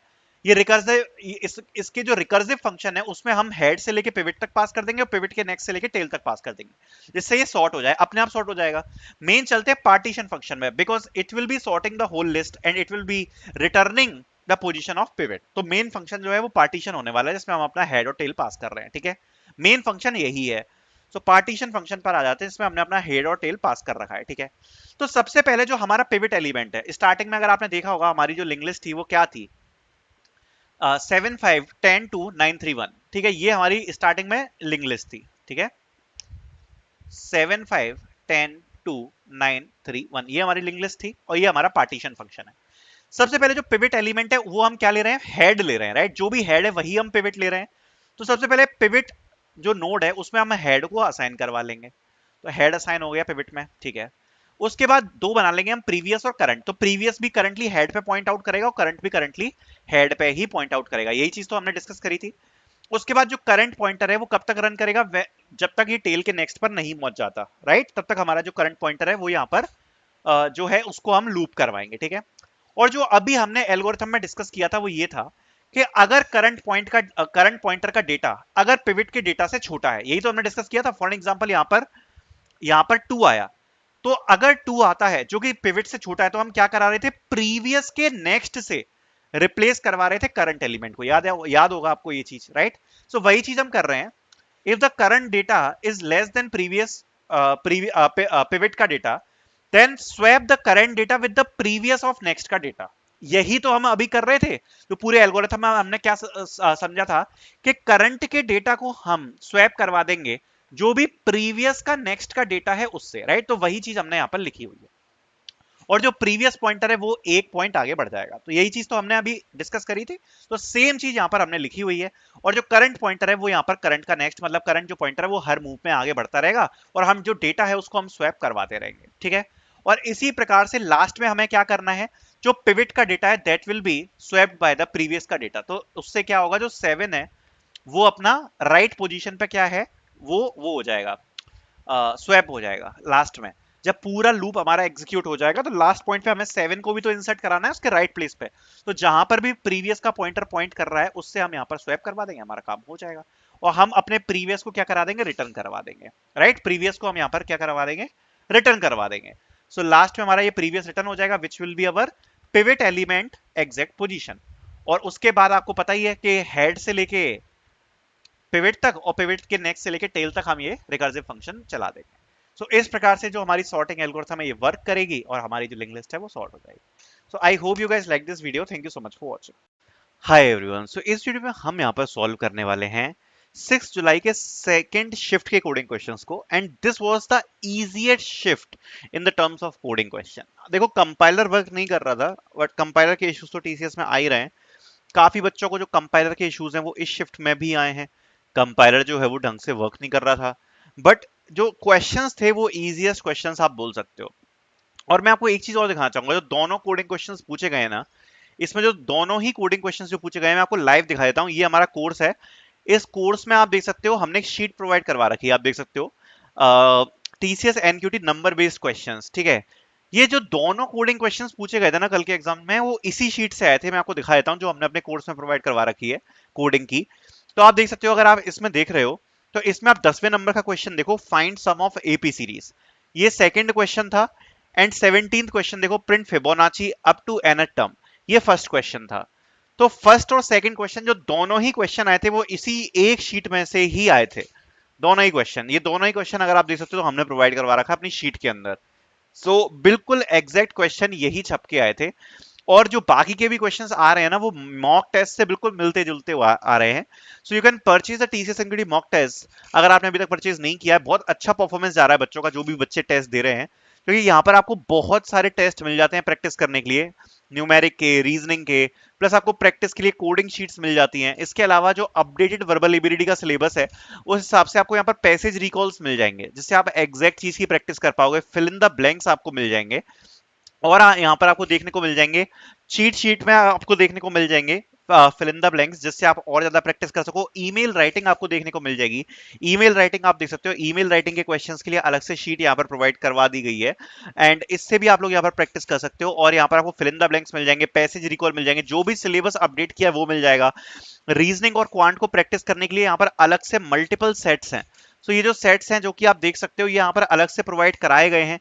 क्यों प्रोवाइड करवाए गए हैं, प्रैक्टिस करने के लिए, ठीक है। तो क्वांट और रीजनिंग को आप टॉपिक वाइज यहाँ पर प्रैक्टिस कर सकते हो, तो definitely it will be also helping you out a lot. So it will be helping you a lot and आपको काफी ज्यादा मदद हो जाएगी। सो इस मॉक टेस्ट सीरीज का आप यहाँ पर यूज कर सकते हो फॉर योर प्रैक्टिस पर्पस। यहाँ पर सारे मॉक टेस्ट अवेलेबल हैं, so you can purchase it, the link will be in the description. अब क्वेश्चन को सॉल्व करते हैं। फर्स्ट क्वेश्चन जो आया था, given an integer n, print the first n terms. So first n terms नहीं आई थी, nth टर्म प्रिंट करनी थी। अब कुछ भी हो, सॉल्व क्वेश्चन तो वही था कि फिबोनाची सीरीज जो है उसकी आपको nth टर्म प्रिंट करनी है। बात तो सेम ही है, कुछ भी हो, ठीक है। सो बहुत ही स्ट्रेट फॉरवर्ड क्वेश्चन है। अब जिसको ये नहीं पता क्या होता है मैं आपको समझाता हूँ क्विकली। फिबोनाची सीरीज क्या होती है, बेसिकली जो फर्स्ट टर्म होगी वो होगी 0, अगली टर्म होती है 1। तो ये हो गया आपका 0th नंबर, ये हो गया फर्स्ट नंबर। अब अगली टर्म निकालनी है, वो कैसे मिलेगी, लास्ट दोनों टर्म्स का हम सम कर देंगे। तो लास्ट दोनों टर्म्स का अगर सम किया तो क्या हो जाएगा, 1 + 0 1 आएगा, तो अगली टर्म क्या आ जाएगी, 1। अब इस 1 के बाद की अगली टर्म निकालनी है तो कैसे निकलेंगे, लास्ट दो टर्म्स का सम। सो 1 + 1 कितना हो जाएगा, 2। इसकी अगली टर्म निकालनी है तो कैसे हम सम निकालेंगे, लास्ट दो टर्म्स का सम। सो 2 + 1 ये कितना हो गया, 3। अब अगली टर्म कैसे निकालेंगे, 3 + 2 5। अगली टर्म कैसे निकालेंगे, 5 + 3 8, ऐसे। सो फिबोनाची सीरीज कैसे चलती है, लास्ट दो टर्म्स का सम निकालते हैं और वो हमारी अगली टर्म होती है। ठीक है, सिंपल, समझ में आ गया। सो इसको सॉल्व कैसे करेंगे, सिंपल ही है, इसमें समझाने के लिए तो कुछ है नहीं, सीधे कोडिंग का सॉल्यूशन ही आपको बता देता हूं मैं।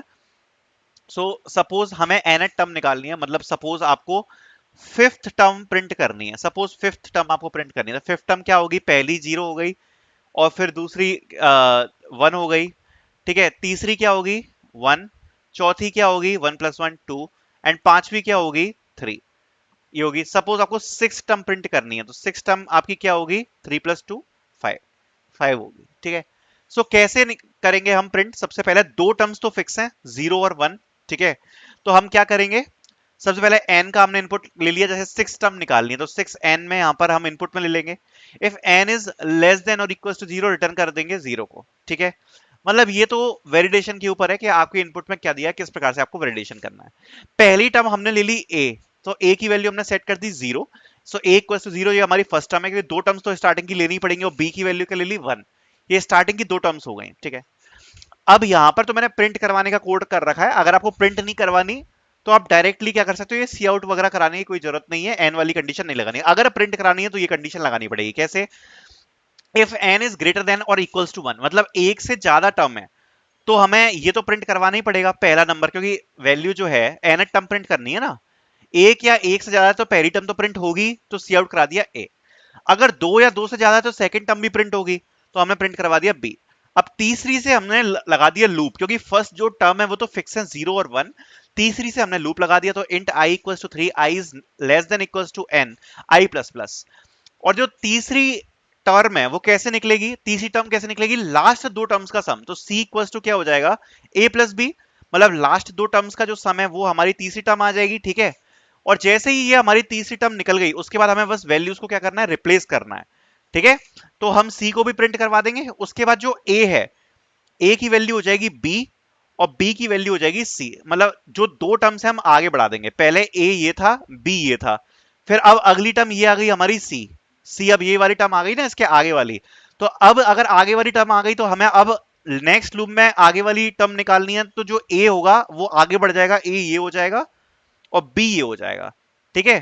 तो ए ये हो जाएगा और बी ये हो जाएगा। अब अगली टर्म कैसे निकलेगी, ए प्लस बी, और वो इक्वल टू हो जाएगी सी, तो ये निकल जाएगी, और फिर हम आगे बढ़ाएंगे तो फिर ए ये हो जाएगा, बी ये हो जाएगा, ठीक है। और फिर अगली टर्म निकलेगी सी, तो ऐसे हम बढ़ाते चले जाएंगे, ठीक है। सो सी इज इक्वल टू हो जाएगा ए प्लस बी, सी को प्रिंट करवा देंगे, ए इक्वल टू बी और बी इक्वल टू सी हो जाएगा, लास्ट में रिटर्न जीरो करा देंगे। एंड अगर आपको nth टर्म प्रिंट करवानी है, अगर आपको सारी टर्म प्रिंट नहीं करनी, केवल nth प्रिंट करवानी है, तो जितने भी सी आउट हैं आप सारे सी आउट को हटा सकते हो, जो यहाँ पे जितने भी सी आउट लगा रखे हैं उनको आप हटा सकते हो। एंड लास्ट में ये जब लूप चलेगा यहां से भी सी आउट हटा देना। इस लूप को चलने के बाद जो लास्ट टर्म बचेगी वो किस में स्टोर हो जाएगी, सी में स्टोर हो जाएगी, सॉरी बी में स्टोर हो जाएगी। सो लास्ट में आप प्रिंट करवा देना सी आउट बी, ठीक है। सो सी आउट बी करा देना या सी करा देना, जो भी आपका मन हो। सो आपका जो आंसर है वो यहां पर आ जाएगा, लास्ट टर्म जो भी है वो यहां पर आ जाएगी, ठीक है। तो लास्ट में सी आउट बी या सी जो भी है वो आप करा देना, ठीक है। तो आपका nth टर्म प्रिंट हो जाएगा, सिंपल ही है। ये सीरीज, ये आई थिंक ये तो आपको पता ही होगा फिबोनाची। सेकंड क्वेश्चन कर लेते हैं, ये भी बहुत सिंपल था, given the following inputs of AP, print the following three terms, n minus two term, n minus one term and nth term, ठीक है। ये कह रहे हैं कि हमें ए भी दी है, अरिथमेटिक प्रोग्रेशन दी है, जिसमें तीन इनपुट दिए हैं। फर्स्ट टर्म दी है ए इक्वल्स टू क्या होती है फर्स्ट टर्म, डी क्या होता है डिफरेंस, और एन मतलब होता है एन टर्म हमें निकालनी है, ठीक है, एन टर्म निकालनी है। तो हमें कौन कौन सी निकालनी है इसमें, n minus two, n minus one और एन टर्म। अब इसका एक फॉर्मूला होता है, अगर आपको एन टर्म निकालनी है तो एन टर्म निकालने के लिए जो फॉर्मूला होता है वो होता है a plus n minus one multiply by d, ये फॉर्मूला होता है एन टर्म निकालने के लिए। तो एन माइनस वन टर्म निकालने के लिए क्या होगा, a plus n minus one, that means n minus two multiply by d. और n माइनस टू टर्म निकालने के लिए क्या होगा, a plus n minus three multiply by d. तो ये तीन ही तो वैल्यू निकालनी है हमें सीधे सीधे, बहुत सिंपल है। a की वैल्यू दी है, d की वैल्यू दी है, n की वैल्यू दी है, ये तीन ही तो वैल्यूज निकालनी है। तो इस क्वेश्चन में कुछ भी नहीं है।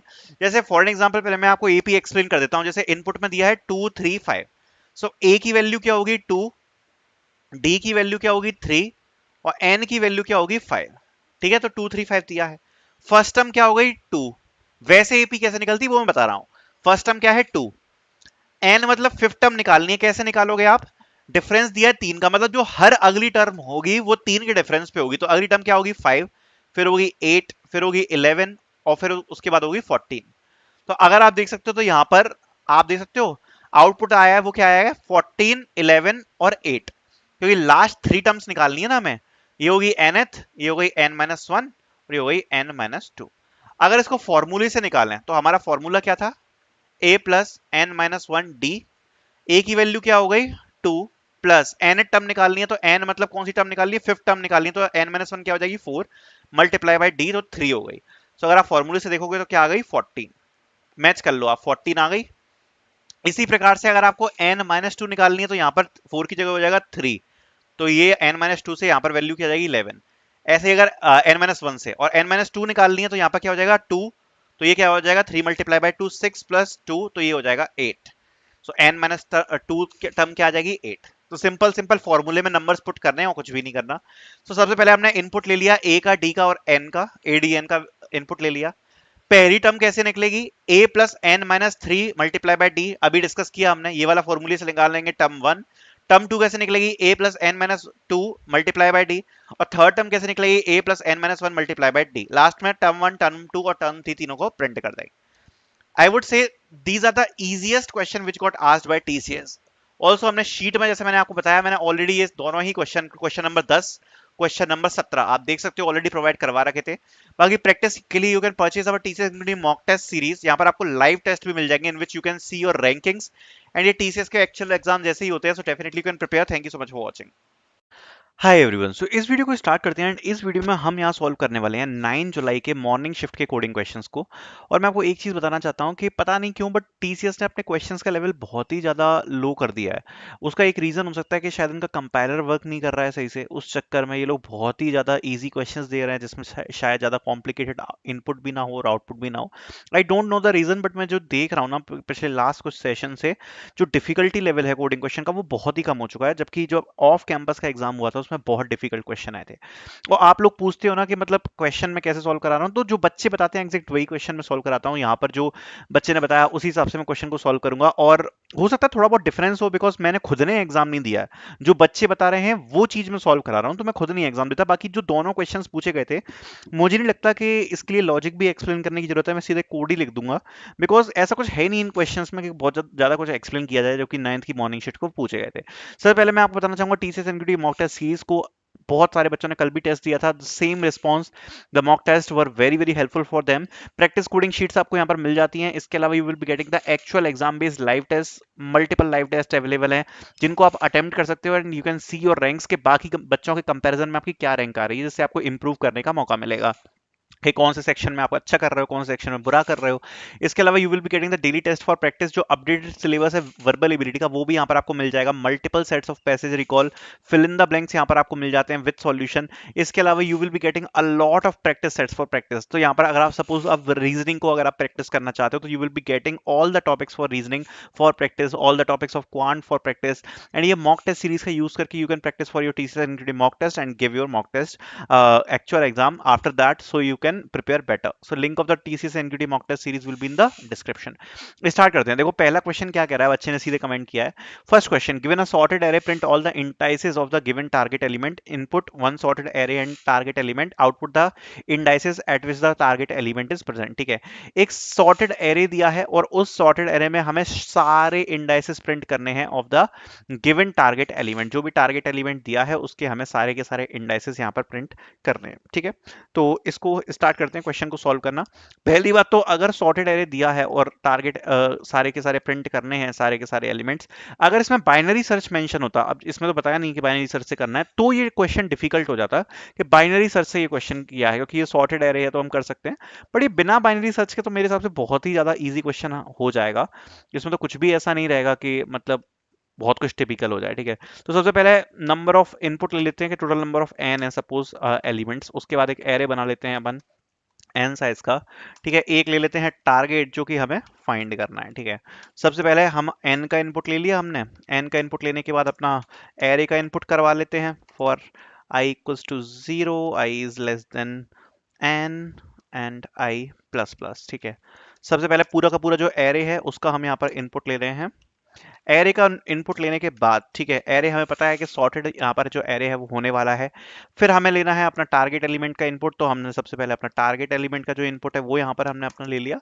टारगेट एलिमेंट का इनपुट लेने के बाद, ठीक है, हम यहाँ पर चेक करेंगे कि हमारा जो टारगेट एलिमेंट है वो कौन कौन से इंडाइसेस पर यहाँ पर आ रहा है। तो हम सिंपल सा लूप चला सकते हैं, ठीक है, और अपना लूप चलाकर एक काम करते हैं, वो वाला लूप यूज कर लेते हैं इसमें। For int i equals to 0, i is less than n i plus plus, ठीक है। एंड यहाँ पर जैसे ही हमने लूप चलाया, हम चेक करेंगे अगर टारगेट एलिमेंट, ठीक है, if target is equals to a are are of i, तो हमें इंडाइसिस ही तो प्रिंट करना है। तो इंडाइसिस क्या होगा, जो भी पोजीशन होती है that plus one, okay. So cout करा देंगे हम जो भी इंडाइसिस है आई प्लस वन, ठीक है। तो आई प्लस वन हमारा इंडाइसिस हो जाएगा, उसको हम यहाँ पर प्रिंट करा देंगे कि टारगेट एलिमेंट उस इस जगह पर यहाँ पर आ रहा है, ठीक है। तो ये चीज़ हमें पता यहाँ पर पड़ जाएगी। तो बहुत ही सिंपल क्वेश्चन है, आई थिंक इससे इसका काम चल जाना चाहिए। तो इसमें ऐसा कुछ एक्सप्लेन करने के लिए है नहीं, हमने टोटल नंबर ऑफ एलिमेंट्स ले लिए, एरे का इनपुट ले लिया, टारगेट एलिमेंट ले लिया, और उसके बाद जहां जहां पर भी हमें टारगेट फाइंड होगा उसको हम यहाँ पर डायरेक्टली प्रिंट करा देंगे। अब सॉर्टेड के कंडीशन से आप बस इस लूप को कम कर सकते हो, बट दैट डजंट मैटर, क्योंकि मुझे नहीं लगता कि उस चक्कर में टेस्ट केसेस फेल होंगे। अगर आप लूप को जल्दी एग्जिट कर दोगे आफ्टर कोई नेक्स्ट एलिमेंट जो है वो टारगेट से अगर बड़ा आ जाता है, क्योंकि ये सॉर्टेड एरे है, तो अगर टारगेट से बड़ा एलिमेंट आ गया तो टारगेट आप फाइंड नहीं हो सकता, ठीक है। तो अगर आप चाहो तो यहाँ पर एक कंडीशन लगा सकते हो, if the A are are of i is greater than target then you can return from the loop, okay. So loop पूरा नहीं चलेगा, but that doesn't matter much मेरे हिसाब से। इनपुट लेते सपोज 5 एलिमेंट्स का हमारा एरे है, लाइक 1 2 2 3 4, ठीक है, और फाइंड करना है हमें सपोज 2। तो इसको रन कर लेते हैं एक बार, थोड़े बहुत अगर एरर्स होंगे कहीं कोड में गलती से कर दिए होंगे तो चेक हो जाएगा। सो हाँ, फॉर लूप में यहाँ पर फॉर लिख दिया। हाँ, बस एक काम और करते हैं कि यहाँ पर ये वाला जो डिक्लेरेशन है इसको अपन नीचे ले आते हैं इसके, इससे ये प्रॉपरली डिफाइन होगा। रन कर लेते हैं एक बार कोड को। सो आउटपुट आप देख सकते हो 2 और 3 आ रहा है, जैसा कि आप देख सकते हो 2 और 3 इंडाइसेस पर ही जो हमारा टारगेट है वो यहाँ पर है। सो हमारा जो कोड है वो बिल्कुल सही चल रहा है। सेकंड और थर्ड इंडाइसेस पर अगर आप देख सकते हो तो हमारा जो एलिमेंट है वो हमें देखने को मिल रहा है। So this is the solution. Second question देख लेते हैं। Given an array return the first unique element using hash map, ठीक है। तो पहला यूनिक एलिमेंट हमें प्रिंट करना है विद हैश मैप।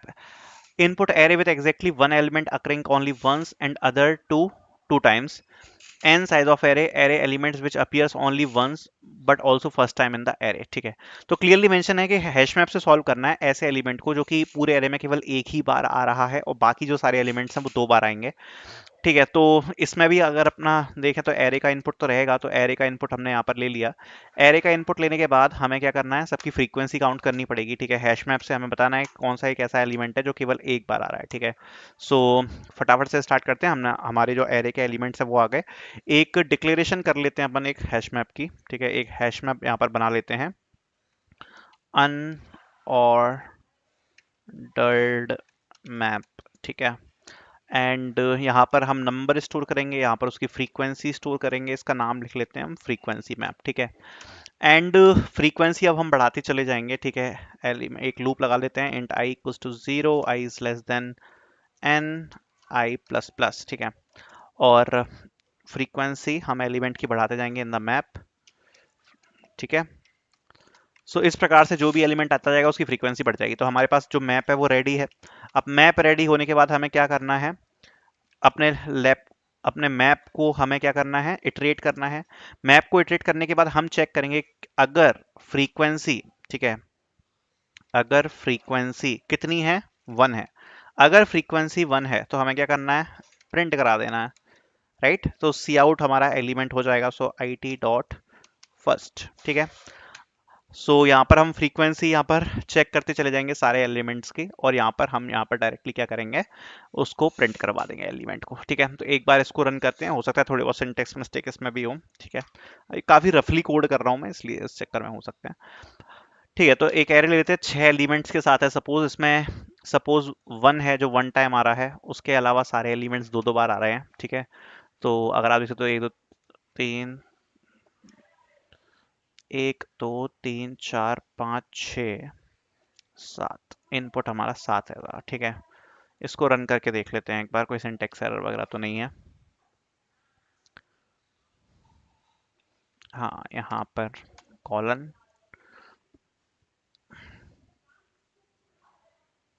आउटपुट आप देख सकते हो 1 आ चुका है, बिल्कुल सही आंसर आया है। अगर आप देख सकते हो 1 की फ्रीक्वेंसी केवल एक बार आई है, बाकी सारे जो एलिमेंट्स हैं वो दो दो बार आए हैं। थोड़ा सा इनपुट को चेंज कर लेते हैं, 9 टाइम्स कर लेते हैं। सपोज 1 हमारा दो बार आ रहा है, 2 केवल एक बार आ रहा है, तो इसको भी करके देख लेते हैं एक बार। 1 2 3 4 5 6 7 8 9, तो आंसर क्या आना चाहिए? यहाँ पर आप देख सकते हो केवल दो ही है जो एक बार रिपीट हो रहा है, बाकी सारे एलिमेंट्स अगर आप देख सकते हो तो दो दो बार है, तो आंसर हमारा दो है यहाँ पर। ठीक है, तो ये सिंपल सा कोड है, हमने कुछ भी नहीं किया, एक मैप को डिक्लेयर किया, मैप को डिक्लेयर करने के बाद फ्रीक्वेंसी काउंट कर लिए, एंड जिस भी एलिमेंट की फ्रीक्वेंसी 1 आएगी उसको हमने सिंपली प्रिंट कर दिया। तो यही क्वेश्चन में पूछा था कि जो भी एलिमेंट, यही है ना question, given array return in the first unique element using hash map, तो यूनिक एलिमेंट तो वही होगा जो एक बार रिपीट हो रहा है, राइट। एंड आप देख सकते हो input array with exactly one element occurring only once and other two times, क्योंकि अब यहाँ पर ये लिखा है एग्जैक्टली वन एलिमेंट है जो कि एक बार आ रहा है, बाकी सारे दो बार आ रहे हैं।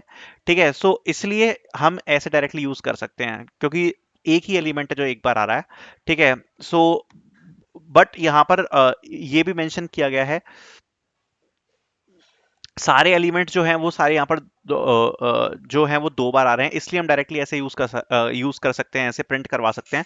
अदरवाइज अगर ऐसा नहीं होता, थोड़ा सा इसमें अगर चेंज होता ना, इसमें अगर सपोज दो एलिमेंट्स हैं जो कि एक बार आ रहे हैं, ठीक है, अगर ऐसा कुछ होता कि दो एलिमेंट्स हैं जो एक बार आ रहे हैं और उसमें से हमें पहला एलिमेंट प्रिंट करना है जो वन टाइम आ रहा है, तो उसमें हम क्या करते, उसमें बेसिकली हम इस प्रकार से लूप नहीं चलाते डायरेक्ट मैप से, हम क्या करते डायरेक्टली एरे से लूप चलाते हैं। ठीक है, तो एरे से हमारा लूप चलता i equal to zero, i is less, क्योंकि हमें ये चेक करना पड़ता है कि पहले कौन सा एलिमेंट है जो यहाँ पर आ रहा है, और जो भी फर्स्ट एलिमेंट है जो पहली बार आ रहा है फिर उसकी फ्रीक्वेंसी हमें प्रिंट करनी होती, राइट। तो हम यहाँ पर चेक कर लेते, if frequency of A are R i, okay, is equals to one, then हम यहाँ पर प्रिंट करवा लेते हैं। ठीक है, तो यहाँ पर प्रिंट हो जाता है हमारा c out a are are of I.